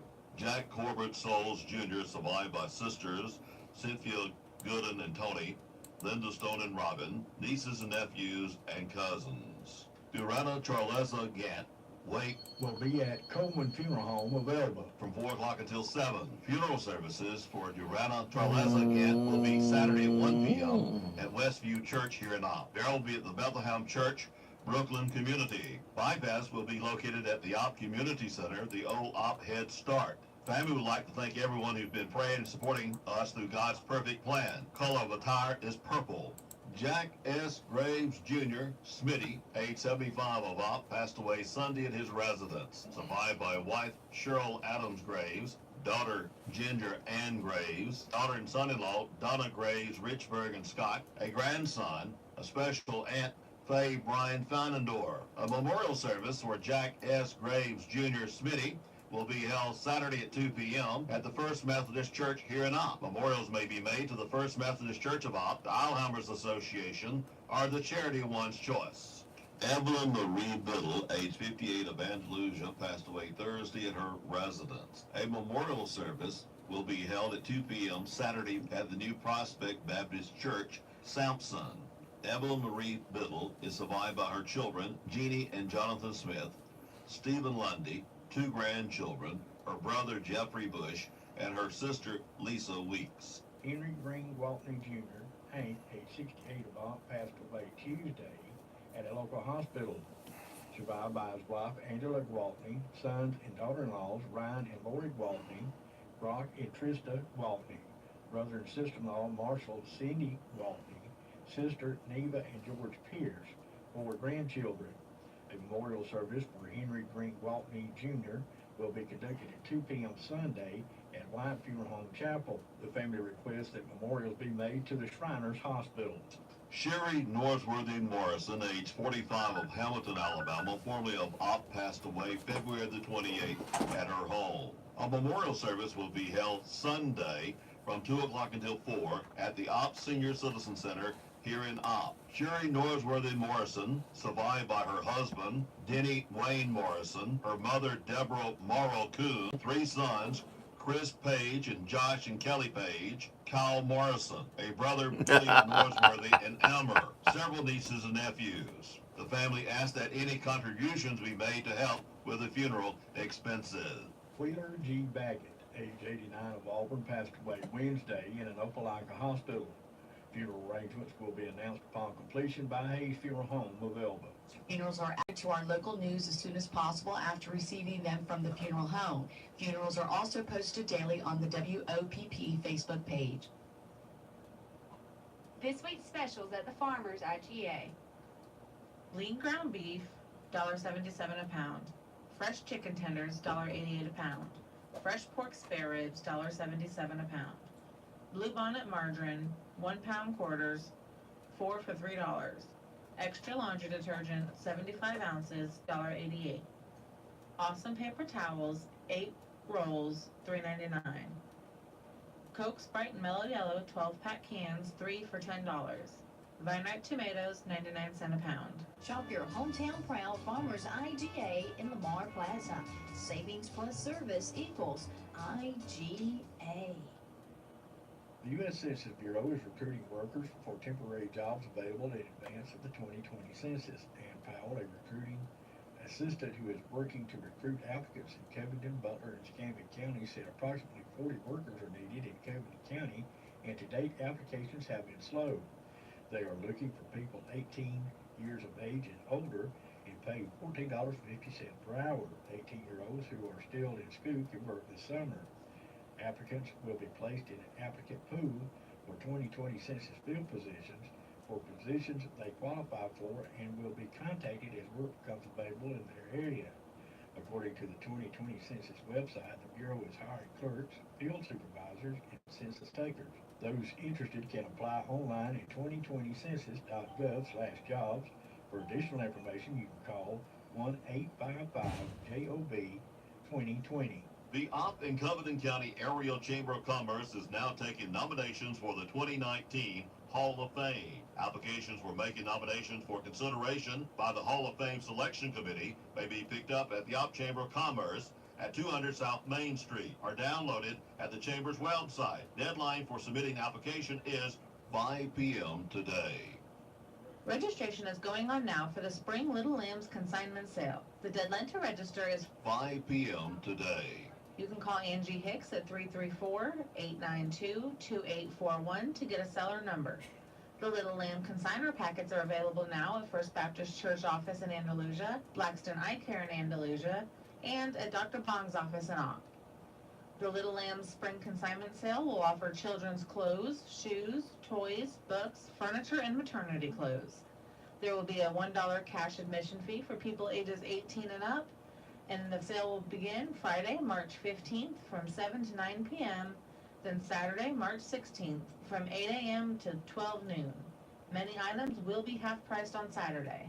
For more information and for pictures, go to facebook.com/Little Lambs of Covington County. Andalusia Mayor Earl Johnson on Thursday commended the Covington County Commission for changing its plans to provide recently acquired property to South Central Alabama Mental Health for a forensic mental health facility. On Wednesday, Commission Chairman Greg White issued a statement saying he would ask the Commission to rescind its offer to the South Central Alabama Mental Health when it meets on Tuesday. Commissioner Kyle Adams also provided a statement to the media and said other commissioners have already agreed not to offer the land. The mayor said he plans to attend Tuesday's meeting. The Opp Police Department reporting one arrest for theft of property fourth degree. The Opp Police Department reporting 5 in their jail. The Andalusia Police Department made an arrest on a warrant. The Andalusia Police Department reporting 5 in their jail. Covington County Sheriff Department booked in 13, 1 on murder charge, 3 for failure to appear, 1 for harassment, 1 back for court, 2 failure to appear, 3 counts, 1 violation of probation, 1 possession of controlled substance and drug paraphernalia, 1 theft of property 3rd degree, 2 on grand jury indictments, 12 released, 219 in the Covington County Jail. Parents who enjoyed the convenience of having their children get flu shots at school last fall will have the opportunity for their children to get additional vaccines when Health Heroes returns to all schools in Covington County on Thursday, March the 14th. Health Heroes will administer the Tdap vaccine to ages 11 through 12, also 10-year-olds entering the 6th grade. They will administer the HPV vaccine to ages 11 through 12 with a second dose after 6 months, and they will administer the MCV vaccine to ages 11 through 12 with a booster dose recommended at age 16. But the shots cannot be administered without a release form from parents. Andalusia City Schools' Melinda Carrasco said parents in the city system are asked to have permission forms returned by this Friday. And Covington County Schools head nurse Michelle Armstrong also said forms are due by Friday. In the Opp City Schools, head nurse Rita Drew said consent forms will go home on Monday and must be returned by Wednesday. If you have any questions, you can contact your child's school. If you change your mind. The cast and chorus of Mamma Maria have been learning lines, music, and dances in preparation for the performance set for March the 16th and 17th. The storyline is Donna, Kathy Powell, an independent hoteler in the Greek islands, is preparing for her daughter's wedding with the help of 2 old friends.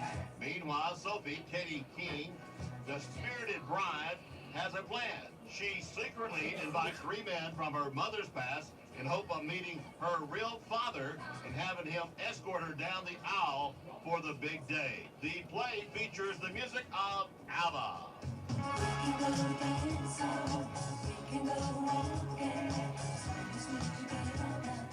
Covington County Relay for Life is adding another new feature to its annual event, a talent show, with the hope of involving the community more. The talent show is a perfect way to showcase talent around the community. Since the allotted time for the talent show during the event is only an hour, there will only be 15 slots available for registration. Applicants can perform as a single act or as a group. No weapons or profanity are allowed to be used during the act or a show. The deadline for registering for the talent show is April the 5th at noon. The show will be limited to the first 15 to register. Applications can be found in the Covington County Relay for Life Facebook page. S&P Communications on the North Bypass here in Opp for your professional radio communication and tower needs here in South Alabama. Call on Jay Spurling now for all your generator needs for your business or your home. The in-place generator or the portable generators. Don't be without power during or after the storm. Sale, installation, and service. Call S&P Communications 493-6729. We know how to keep the lights on. Are you tired of calling your pharmacy and hearing this? To refill a prescription, press 1. To hear pharmacy hours and information, press 3. To speak to the pharmacy, press 0. Then hang up your phone and give us a call at 493-4517. TNC Pharmacy, your hometown pharmacy, where you will talk directly to our friendly pharmacy staff members without having to remember which number to press. We will gladly transfer your prescriptions from your current pharmacy to our pharmacy. Your insurance copay will be the same, and if you pay cash, we offer competitive cash prices. So skip the hassle and give us a call at TNC Pharmacy, 101 Parish Avenue, Opp, Alabama. Baseball and softball games for Saturday. JV baseball at Strawn Tournament versus Red Level at 2 p.m. Strawn at 3:30. Pond at LBW Community College in Opp will once again be open to the public for annual Skills USA Fishing Tournament on Thursday, March the 14th, 8 a.m. to 3 p.m. with proceeds to support student skills competition. Entry fee is $5 for students, $10 for others. The award for the biggest fish, $75, and the smallest fish, $25. Register on site the day of the event. Proceeds from the fishing tournament are used to sponsor students in local, state, and national competitions in which students demonstrate occupational and leadership skills. For tournament rules, entry forms, and more information regarding the Skills USA Fishing Tournament, visit www.lbwcc.edu or contact Denise Sauls at 334-493-5328. Run for God.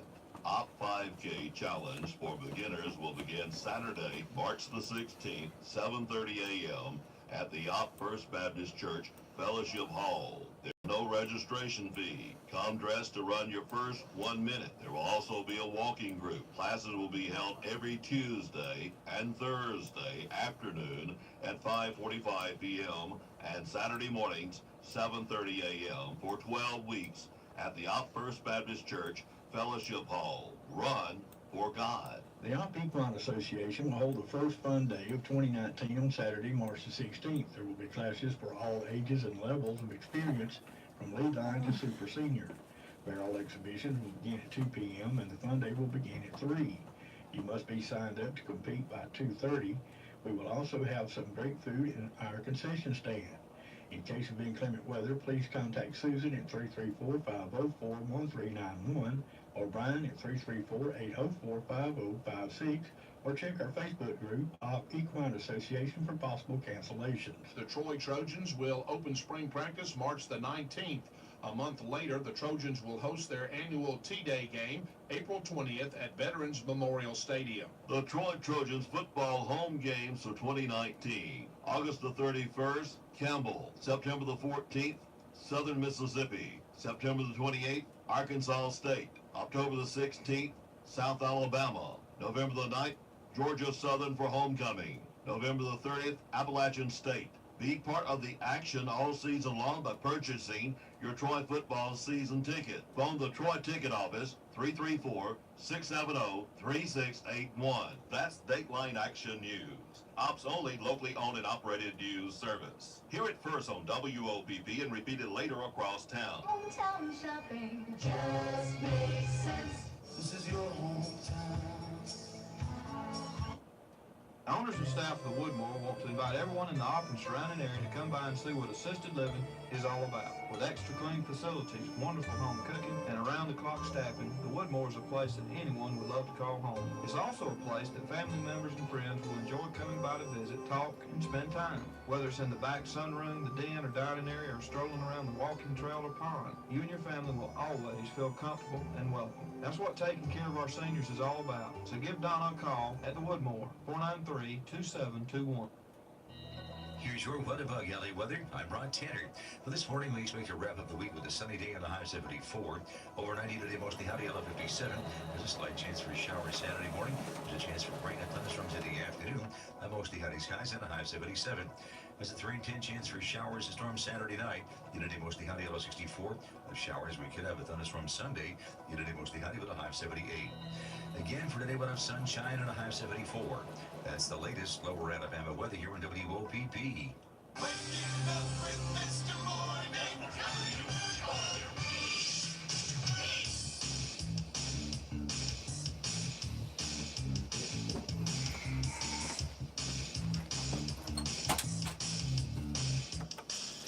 Hey, 53 is our low this morning. The winds are from the southeast, maybe a mile. The official sunrise at 6:05. The official sunset 549. Don't forget, we spring forward 1 hour this Sunday morning at 2 a.m. 62 degrees and sunny skies here at the WOPP studios. Trey Poole, are you ready? Are you tuning up your voice? Are you coughing a little bit before you open the mic?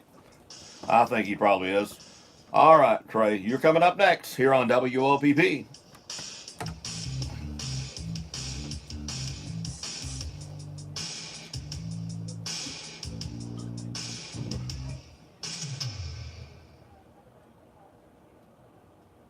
Oh, good morning, my friends, and welcome back again to Moments with the Master.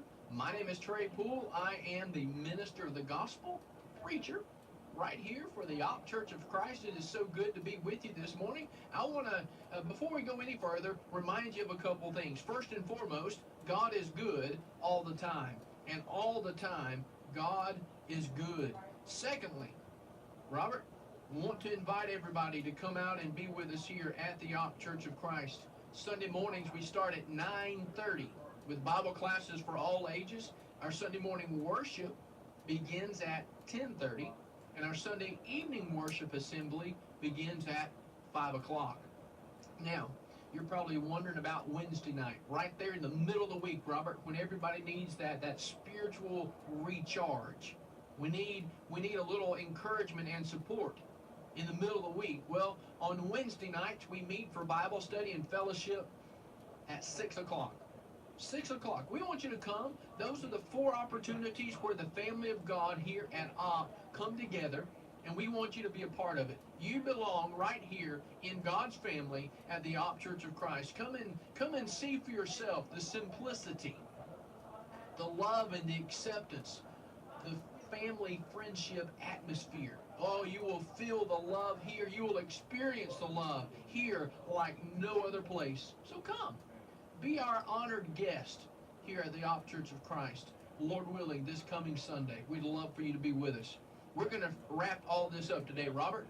We've been talking about the wonderful words of life. That's right. Been preaching about the Bible, the Word of God. We're in 2 Timothy chapter 3.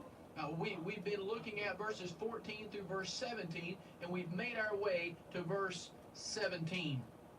Yesterday we were talking about how the Word of God is profitable for doctrine, for reproof, for correction, for instruction in righteousness, that the man of God may be thoroughly equipped, thoroughly furnished for every good work. That's what we're going to talk about today, because that's what the Bible does. The Bible equips us for service. That the man of God, Paul says, the man of God may be complete, thoroughly equipped for every good work. It's almost like what Peter would write over here in 2 Peter chapter 1, verse 3. Peter says, as his divine power has given to us all things that pertain to life and godliness through the knowledge of him who called us by glory and virtue. That's what the Word of God does. You see, there's no magic formula. There are no shortcuts to spiritual growth and spiritual maturity. As one faces a need in spiritual growth and spiritual development, the words of the Bible, the Holy Scriptures, underscore for us, Robert, the importance, and in turn guide us in attaining this level. They're to be followed to the next level of maturity. I picture it like this. You're going up a flight of stairs. You take that first step, you take the second step. You're going higher. You take the third step, the fourth step. You take every step, you're climbing higher and higher and higher until you finally reach the top of those stairs. That's what it's all about. That next level of growth. That next level of maturity. And so the fully equipped man of God will be ready, prepared for every good work, being shaped and molded into the image of Christ Jesus. Yes, my friends, the wonderful words of life, they transform our heart, our lives, our minds. I love Paul's writing in Romans chapter 12. Romans chapter 12, verses 1 and 2, Paul said, I beseech you, therefore, brethren, by the mercies of God, that you present your bodies a living sacrifice, holy and acceptable unto God, which is your reasonable service. Verse 2, he said, and be not conformed to this world, but be transformed by the renewing of your mind, so that you may prove what is that good and acceptable and perfect will of God. The Word of God, the Bible, the Holy Scriptures, they not only contain Holy Scriptures, not only lead us to salvation, not only are they true, reliable, and infallible, but they are profitable. Profitable in every area of our lives. And they equip us for service in the kingdom of God. The Bible, God's inspired Word, guides us in becoming and being the people of God. So may we ever cherish and profit from it in life and trust it in death. It is our standard. It will be our compass and our guide. The wonderful words of life. Stop the special session. God Come on. bless you. We'll look forward to seeing I have no idea. on Sunday. Lord You know what? You know one thing. We won't stay on it. We won't dwell on it. We ain't gonna dwell on it. I don't mind, but I don't. I'd like to hear the other things. Oh, News this hour from Town Hall. we will. I'm Rich Thomason. We will. Employers added just 20,000 jobs, Oh. far fewer than economists were. Hard way to make a living, eh? However, the already low unemployment rates dropped again. Slowdown in hiring. Now that we got it, these working better. I mean, I can do. Boy, at first when we covered it, I had to click everything, and now I can get it working tight together, and it makes a lot more freedom. And we got that music bed on the weather that really helps. In other words, you hear the weather, you got just a little bit something to finish you up in the office, you know. You got the time to do it, and you can get back down here. That music track, it really helps. Convicted of tax and bank fraud for his work. All right, we're live on both. Yeah, still. Go. President Trump heads south today, traveling to tornado-devastated eastern Alabama. President Trump plans to visit rural Lee County, Alabama, where 23 people were killed when an EF4 tornado scoured a nearly mile-wide path over 70 miles into neighboring Georgia. Federal disaster People don't realize how lucky response we've been here. winning praise from Alabama's Democratic Senator Doug Jones. Georgia's small community of Beauregard yesterday, one of the hardest hit areas. I was at the house when the northern portion of Cumberland County, because that's where I work. Man, it pounded, the rain did, and the wind got rough. I said, well, I reckon I'm about better going to the radio station. And get down here, it's not near as bad.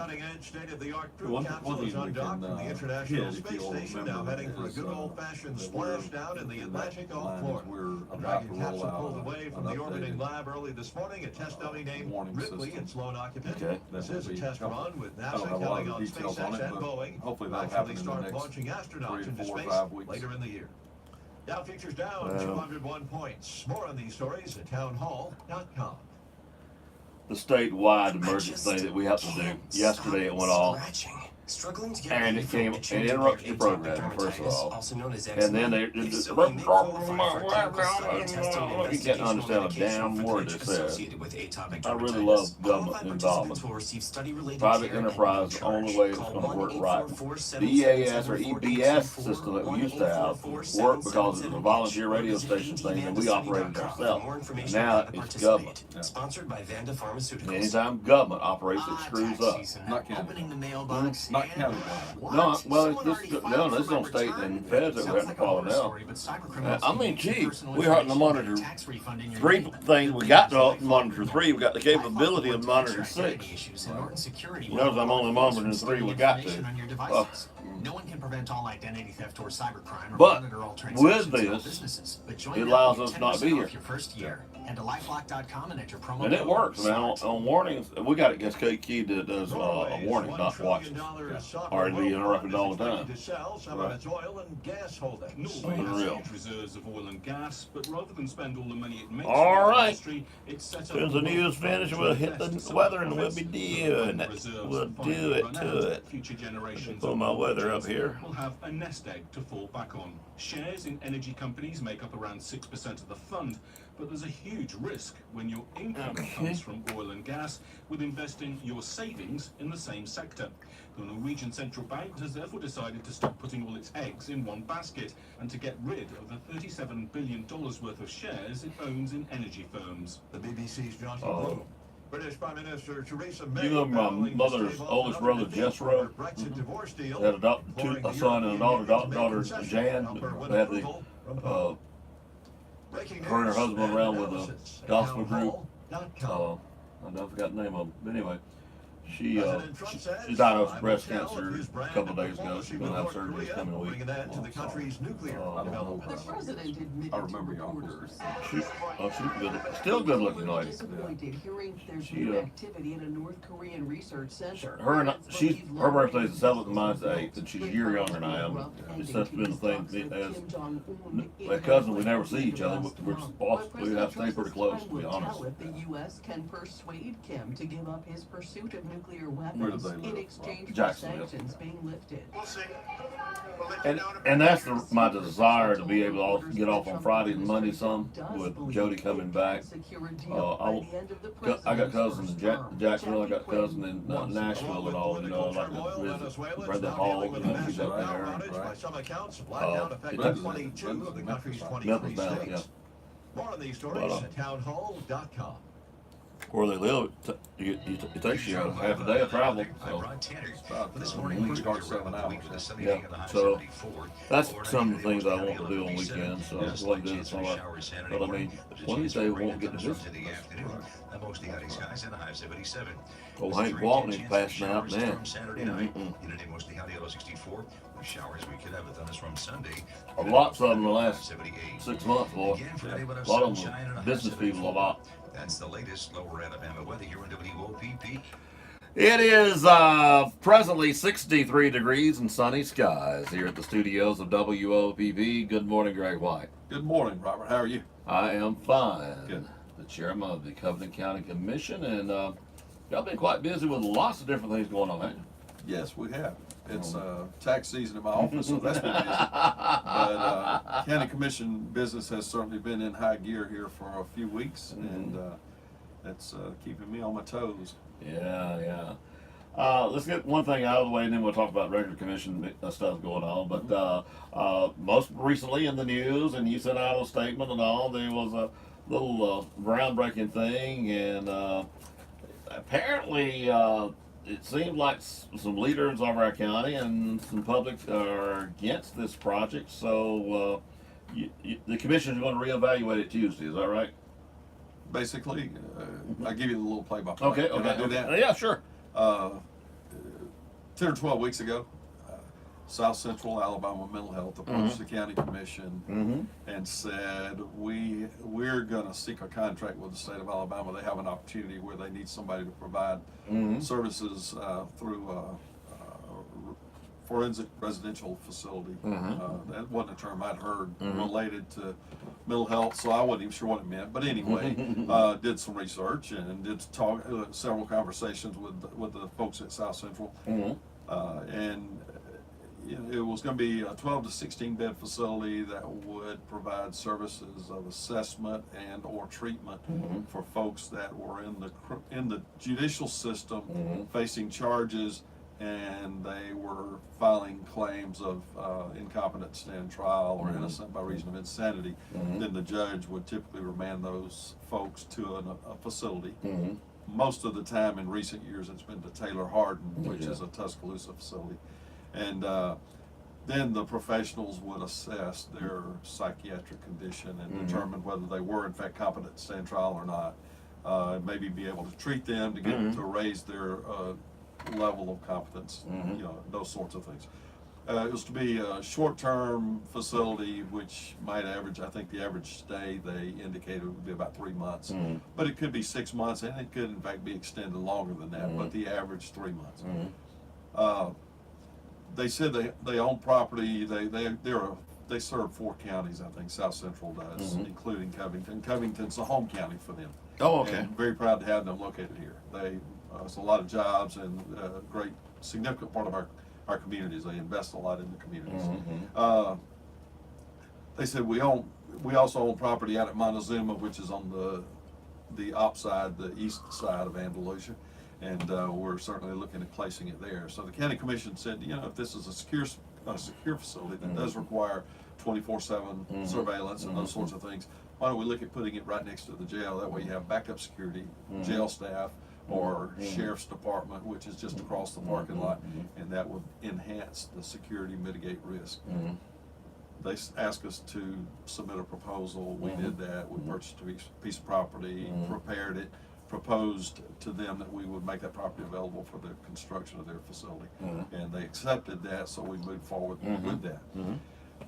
It was a South Central Mental Health and State of Alabama contract. We were only a party for the location of the facility, and so they needed to make the announcement because it's coming to the community. It's 24 jobs, and so we were waiting. The idea was that maybe the governor would like to make that, since the state's a party to it, and she did want to, and we scheduled it. It took till like 8 weeks out to get her free to where she could come, so we scheduled it for last Tuesday, 10 days ago, and then lo and behold, on Thursday prior, at the end of the day Thursday, although I had been interacting with her, 3 different people in her office about the visit, scheduling, making her aware of appropriate comments, you know, points of interest. Her lead man came down to see the facility, know exactly where it would be located, how they would come in with her, you know, all of the things they do before they meet the governor or even the president up in Lee County today. And then I got a note at 4:30 that she had to cancel because of a conflict that had arisen. But she sent a member of her cabinet, the commissioner of mental health, Lynn Bashir, to stand in her stead. Very capable. And certainly was. And so she joined us on Tuesday. We made the announcement, had the groundbreaking. And, you know, the commission was excited about it because it was a new job opportunity. We felt like it was an enhancement to the campus that we have, where the administration building, the engineer's office, and the jail were located. So that was Tuesday. That same day we had a commission meeting, and Judge Short expressed some genuine, serious concerns that he had about the facility and about its operations. And I assured him that we were doing due diligence and that we would take his concerns and pursue answers and understanding on those. And that's what we did beginning that day. I had a number of conversations with mental health, with South Central Mental Health, a lot of emails exchanged, conversations further with Lex Shore, Judge Shore. And so we were moving along. I had a meeting scheduled today, actually, with South Central Mental Health and the Alabama Department of Mental Health to begin to craft or draft an agreement of understanding, memorandum of agreement, if you will, that addressed a lot of the concerns Judge Shore raised. What they'd be doing. So that was set for today, and my hope was that we could get to today and see how they answered those questions before we made a final decision. But we were moving forward. I mean, the project, the commission was committed. But on Wednesday, it became apparent that there was enough concern and fear, if you will, in the community, and the commission began to get soft on its support. So late Wednesday, I sent out a notice, a press release that said that I was going to recommend that the commission rescind their offer to mental health on Tuesday. We have a meeting on Tuesday at 9 o'clock, and so we'll take action on that Tuesday, and there is no doubt that the commission will rescind that offer to mental health. I've already communicated that to mental health, to South Central Mental Health, we were offering this to, and also to the State Department of Mental Health, because it directly affects their contract. Sure. So that project is no longer moving forward, and we'll move on to other things. We look every day for ways to bring jobs to our community. Sure. 24 jobs. These would have been nice jobs, high paying on average, and we were excited about that prospect. We felt good about offering what would be the most secure place in Covington County for this facility, recognizing that it was a secure facility. And, you know, we thought those were appropriate steps and prudent steps to take, but the concerns that were raised just pulled the rug out from under us, and that's where we are. Well, now, you know, if I know correctly, they are private enterprise. They are. They already own some land in Covington County, and so that's not really to stop them if they want to come to Covington County. But when you're not wanting, you don't usually come, do you? Look, the Apparently. the board of South Central Alabama Mental Health is made up of our friends, neighbors, and relatives. Right here. The commission makes appointments to that board. Oh, really? Volusia makes appointments. Our neighboring counties that participate, part of their service area, make appointments. And so there are community that rule that determine that. So, you know, I would tell you that the likelihood of them pursuing something on their site for instance, at Montezuma is about a zero. About a zero. Yeah. That's not absolute, but I feel very confident that won't happen. So we'll look for other opportunities for them as an entity, but also for our community. So you think they'll look for another location themselves? Not in Covington County, No, but certainly within their service area. Sure. You know, that's a decision they have to make. I talked to the executive director, Tommy Wright, late Wednesday after I released my statements about it, and he was very understanding. You know, they live in the real world, and all of us knew there'd be some pushback. Oh yeah. I wasn't prepared for exactly where we went, and that's maybe short-sighted on my part. But you know, he said he has to spend a couple of days assessing what developed, where they are, and then having conversation with his board. But I don't know when their next board meeting is. But I don't know if they'll look to pursue this project or just move on to other projects. You know, and by the way, Greg and I have nothing planned as usual. We're just talking and taking it as it comes. I know, and I know you know, that Senator Holly is kind of pushing if they do 3 new prisons, he's kind of wanting them push it this way. You know, the odds not that good that it come this way anyway, but it'd probably be Montgomery if they do it, and staying at the same location, then it makes more practical sense. Sure. But with the results of this, if he was successful to get them to think about coming to Covington County, they might be resistance, is the way I look at it. Well, yes.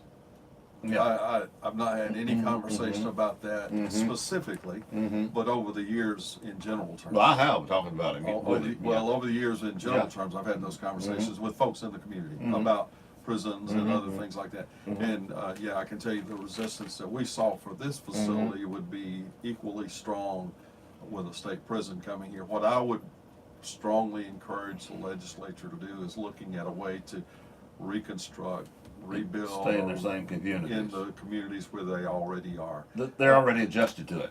Well, they're adjusted to it. It's a vital part of their economic base in those communities, and I don't see the legislature pulling the rug out from or the governor pulling the rug out from under our community and saying, we're going to take these 1,200 jobs that you're so dependent on and move them to another county. But so I don't think that'll be an issue for Covington County. But if it were, I can tell you that there would be a tremendous amount of resistance in the community, and I can't speak for the commission. I better not do that. But I have an idea that there would be a strong opposition. Yeah. Well, you know, I preach you have to sacrifice to gain, and it seems like everybody wants everybody else to sacrifice. They don't do nothing themselves. And we see this in billings that we need to attain for new business. We see this in land. We see it in land.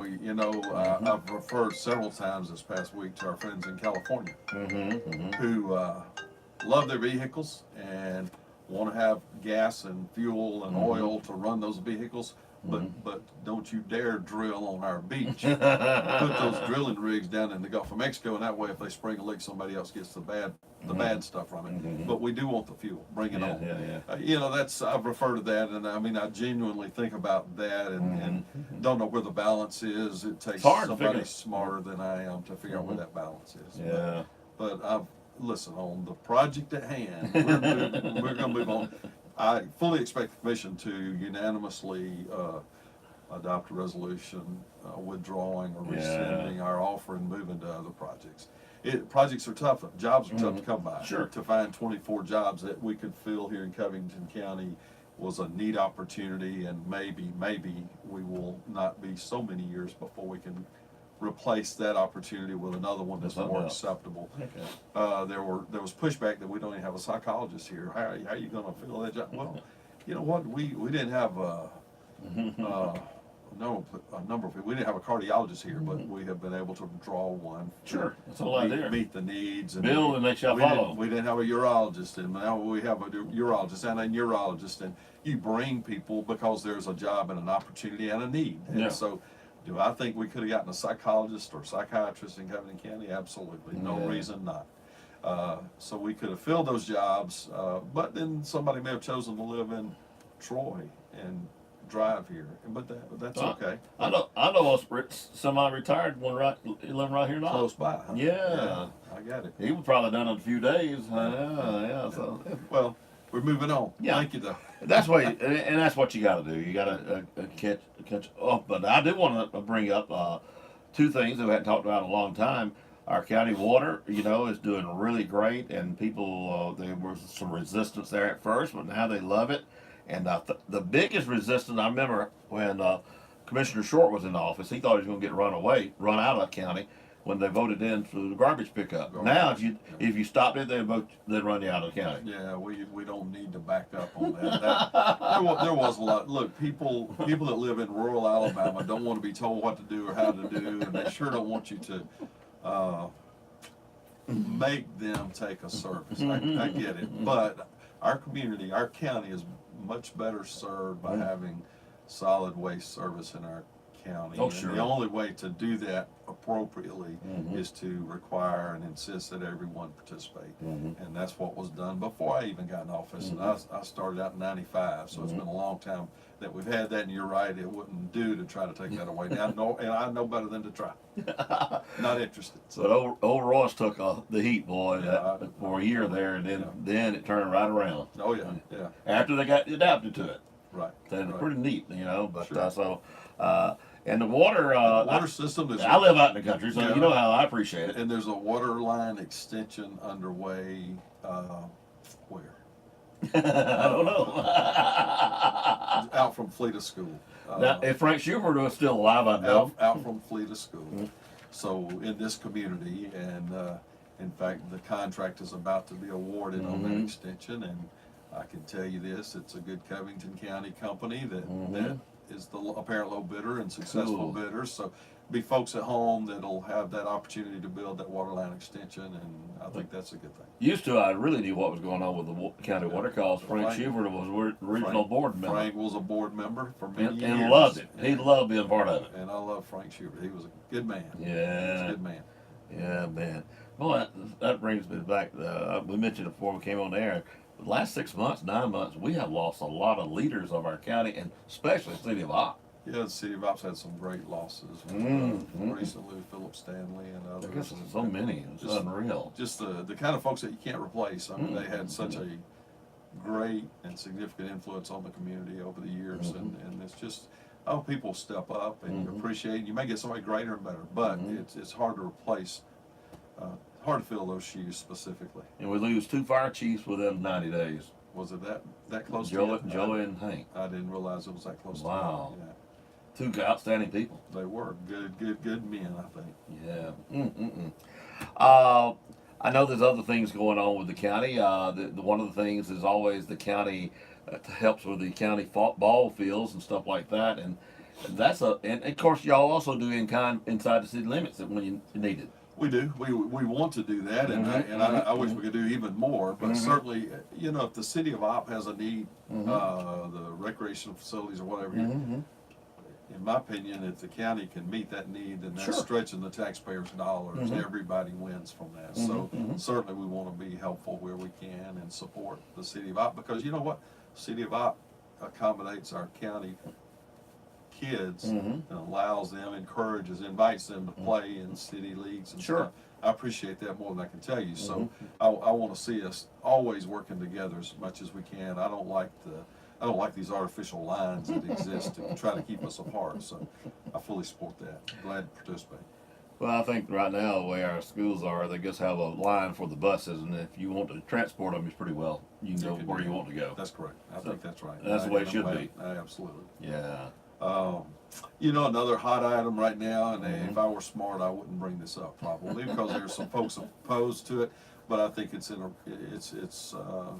not appropriate for me. If I'm going to be a leader in the county, I think I need to state my position and give explanation for why. There's consideration in a special session right now of a gas tax, 10 cents a gallon.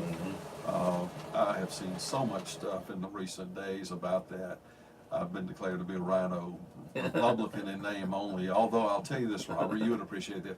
There's nobody alive in Covington County that has been a Republican office holder as long as I have. So Mr. Sullivan passed away. Mr. Sullivan and Alan Cook, and so you know, so I kind of resist a little bit the idea of a rhino. I've also been called Greg Pelosi White this week. So it's been a good week. Pelosi, woo! But listen, I support Governor Ivey's efforts on the gas tax. As a county commissioner, I think I'd be I would question my judgment if I did not support that. And let me explain why.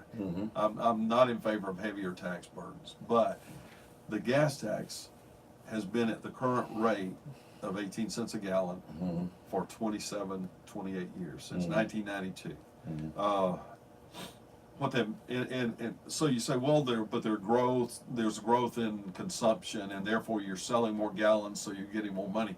But that just isn't reality. No. There's a higher usage of our roads, a lot more traffic, but all of those vehicles are more efficient. Less gallons. For comparison, 25 years ago, a truck running, an 18-wheeler running the roads was probably getting 5 or 5.5 miles per gallon. Today, that same truck is probably at 7.5, maybe 7 3/4 of a mile per gallon, so it's 50% more efficient. So if we've increased our truck traffic 50%, we're using up our roads that much quicker, but we're getting the same number of gallons, so therefore we're getting the same dollars of revenue. And that is where we are. I can tell you, in Covington County, we are getting the same dollars in gas tax this year that we did within a few dollars that we did 27, 28 years ago. But our costs, as you know, are up significantly. Sure. Labor cost has probably gone up, on average, 60 to 65% during that time. With this exception, the county commission over the recent years has cut staffing in the road and bridge department to make up for some of the shortfall. No, sure. So we've saved some money, but on average per person, it's up 65+%, I'm sure. Fuel cost is up over double. Materials costs are up almost triple. So all of those costs have gone up while our dollar of revenue is staying the same. So there's got to be a break. We've got to get some change somewhere. I support it. There's some things I might not like about it, but counties in this 10-cent bill that's being proposed, counties are set to receive slightly better, just slightly better out of that 10 cents than the portion we get out of the current 18 cents. So from a county commissioner's perspective, I have to be happy with that. Sure. There are those that don't like the idea that the counties are going to get 2.5 cents out of the 10. We ought to get 5. But again, if you look at the appropriations across the board, we get a slight increase. I'm pleased with that, and I do support it. Senator Holly was here Monday, you know, and well, one of the things that he brought out was that it's been so many years since it raised, and other states all around us have raised it, and one of the things that been said was, why don't the state, instead of contracting, get back and do build roads and all like they used to? Well, first of all, Governor Fobb James sold all the state equipment. I didn't know when it was done. Many years ago. So you'd have to have that expense up front. Then you got to have the engineers, and where do you find those people Private enterprise pays more than state would. So he said you'd be competing against private enterprise. So where's going to be the savings? You and I were having a conversation a little, earlier before we went on the air. You were stating that the weather warning system, you would prefer that still be done by private industry. Yeah. There are those that think that certain jobs like that are better handled by government. But there are pros and cons for anything. Sure. Would it be better for the state to do more paving than they do and less contracting out? I don't know. I'm not in a position to decide that. I will tell you this. The county, Covington County, and all counties have pretty significant road crews because of the ongoing maintenance.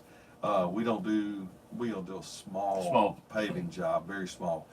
We do bridge building. We're the only county probably in the state, certainly one of no more than a couple, but that has a bridge crew. But we're talking about generally a three-man crew that goes out and they drive pile and they can build a bridge, set a bridge in place. But we're talking about short bridges. It's a two-span bridge. It's 30 feet or 24 feet. You don't need the cranes and all that. We would never undertake to build the Dolly Parton Bridge.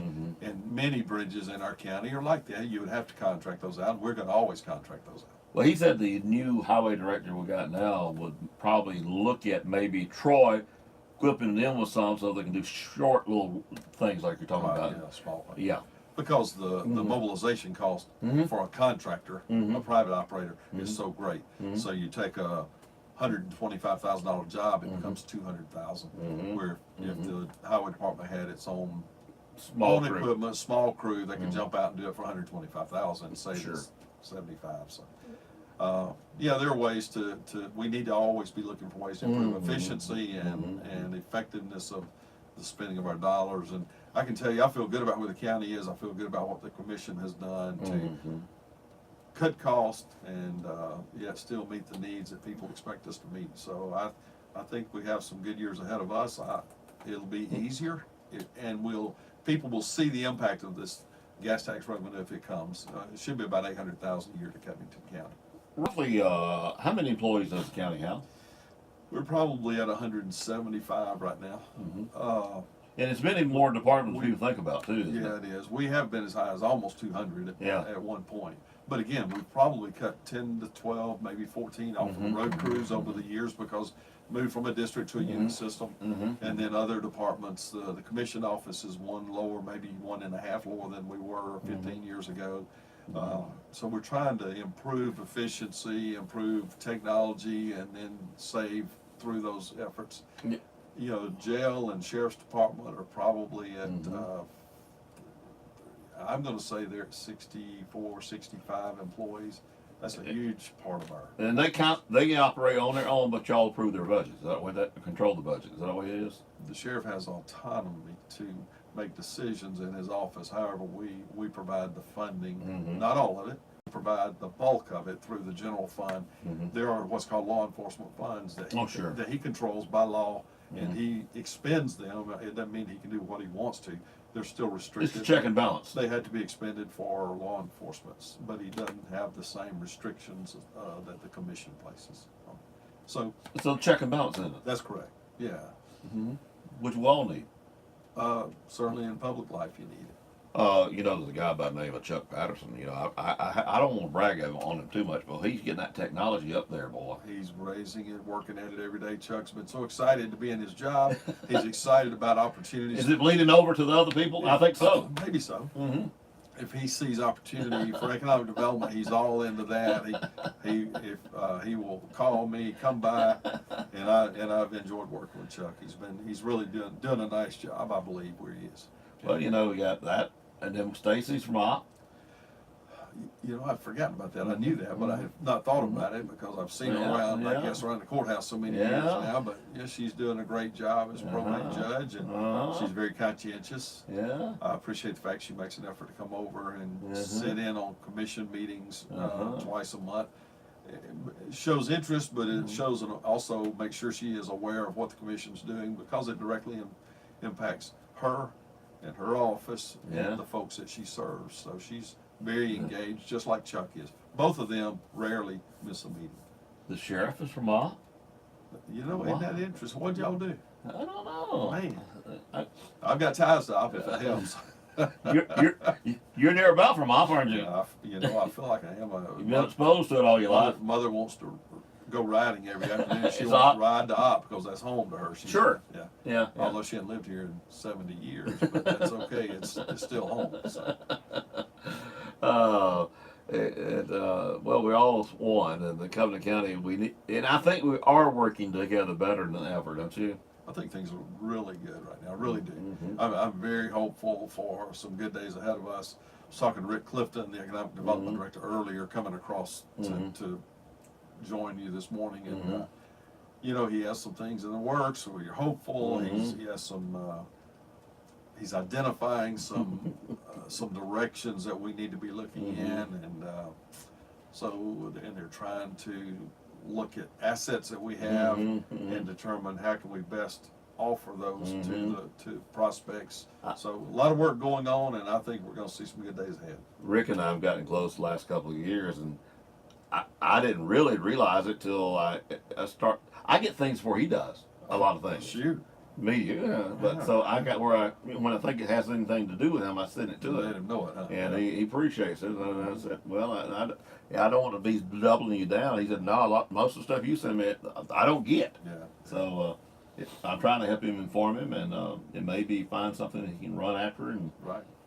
Sometimes the first one that gets there gets it. Rick's doing a good job. He works really hard. He and his staff do, and I appreciate the job that they do.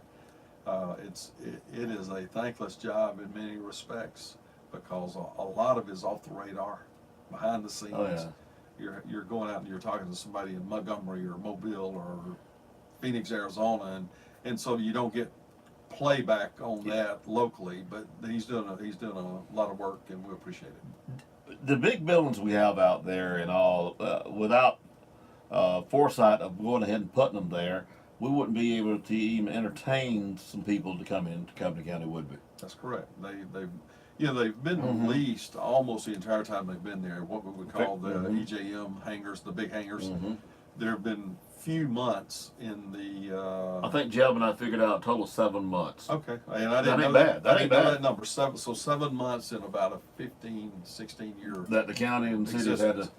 And that is not bad. So have we had a lot of jobs tied to those hangars? The big hangars, no, not many, but we have had some over the dozens over the years.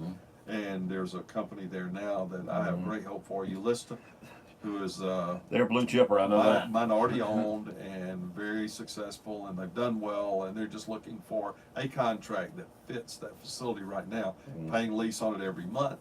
And we appreciate that, and we're excited they're a part of our community, although not a big part yet, but they are a part, and they've already contributed, and we appreciate that.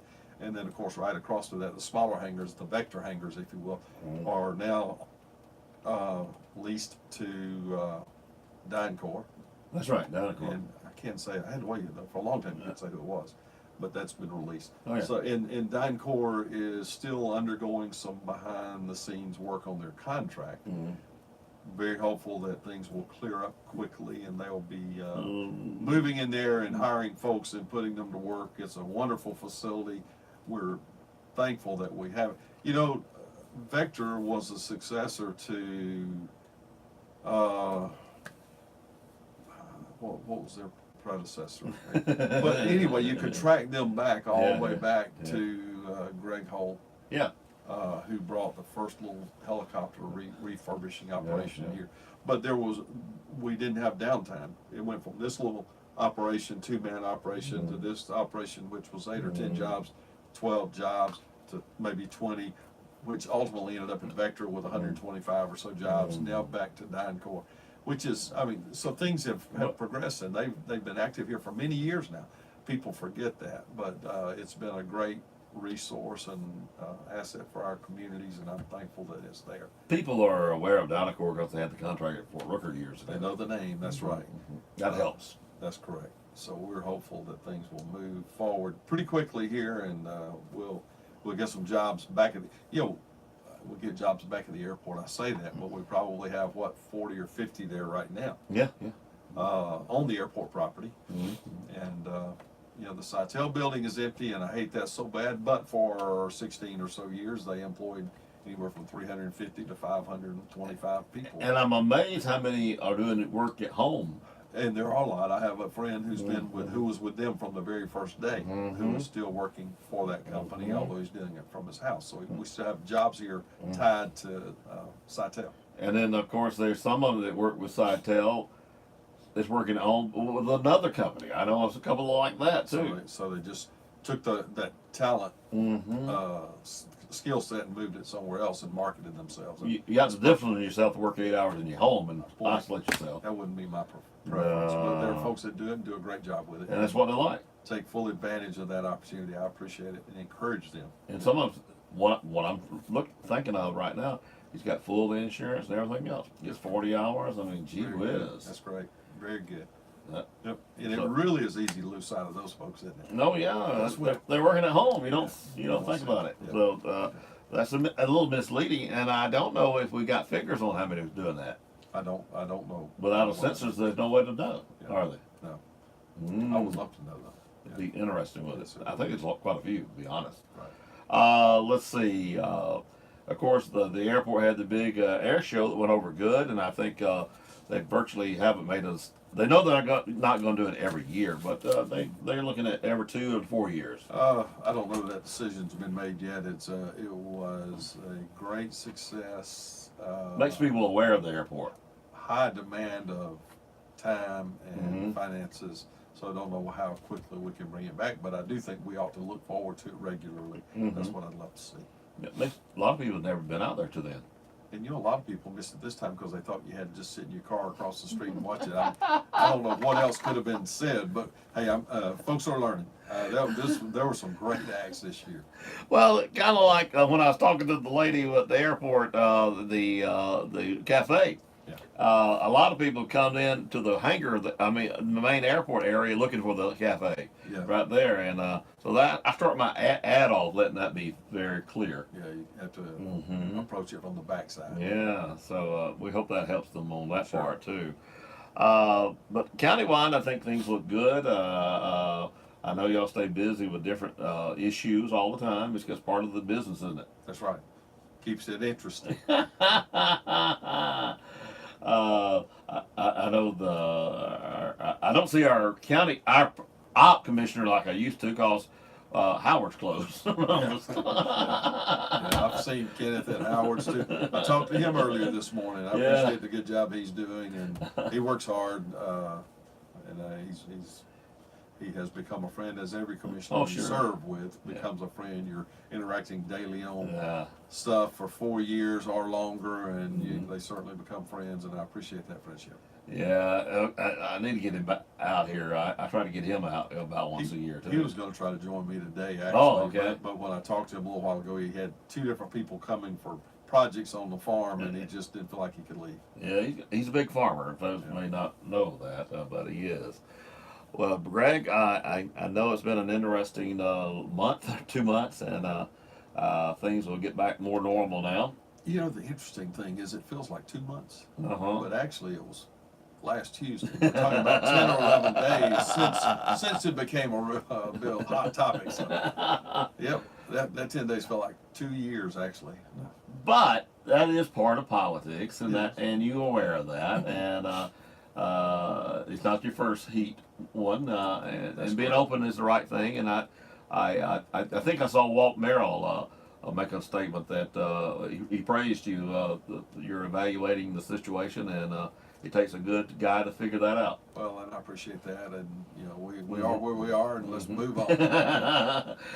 Let's go to the next step. That's right. Help us bring something else in if you don't like that. Please do. Call me if I can do anything. If you have ideas, I'm open. Some electronic thing, or I don't know. Good. Yeah, a medical facility, or that'd be good. Boot factory, or something like that. Yeah. I'm surprised we don't have more gun factories calling on us, and ammunition factories in Alabama. Pike County has landed a little of that. I'm certainly proud for them. They have such a unique situation there with the lead.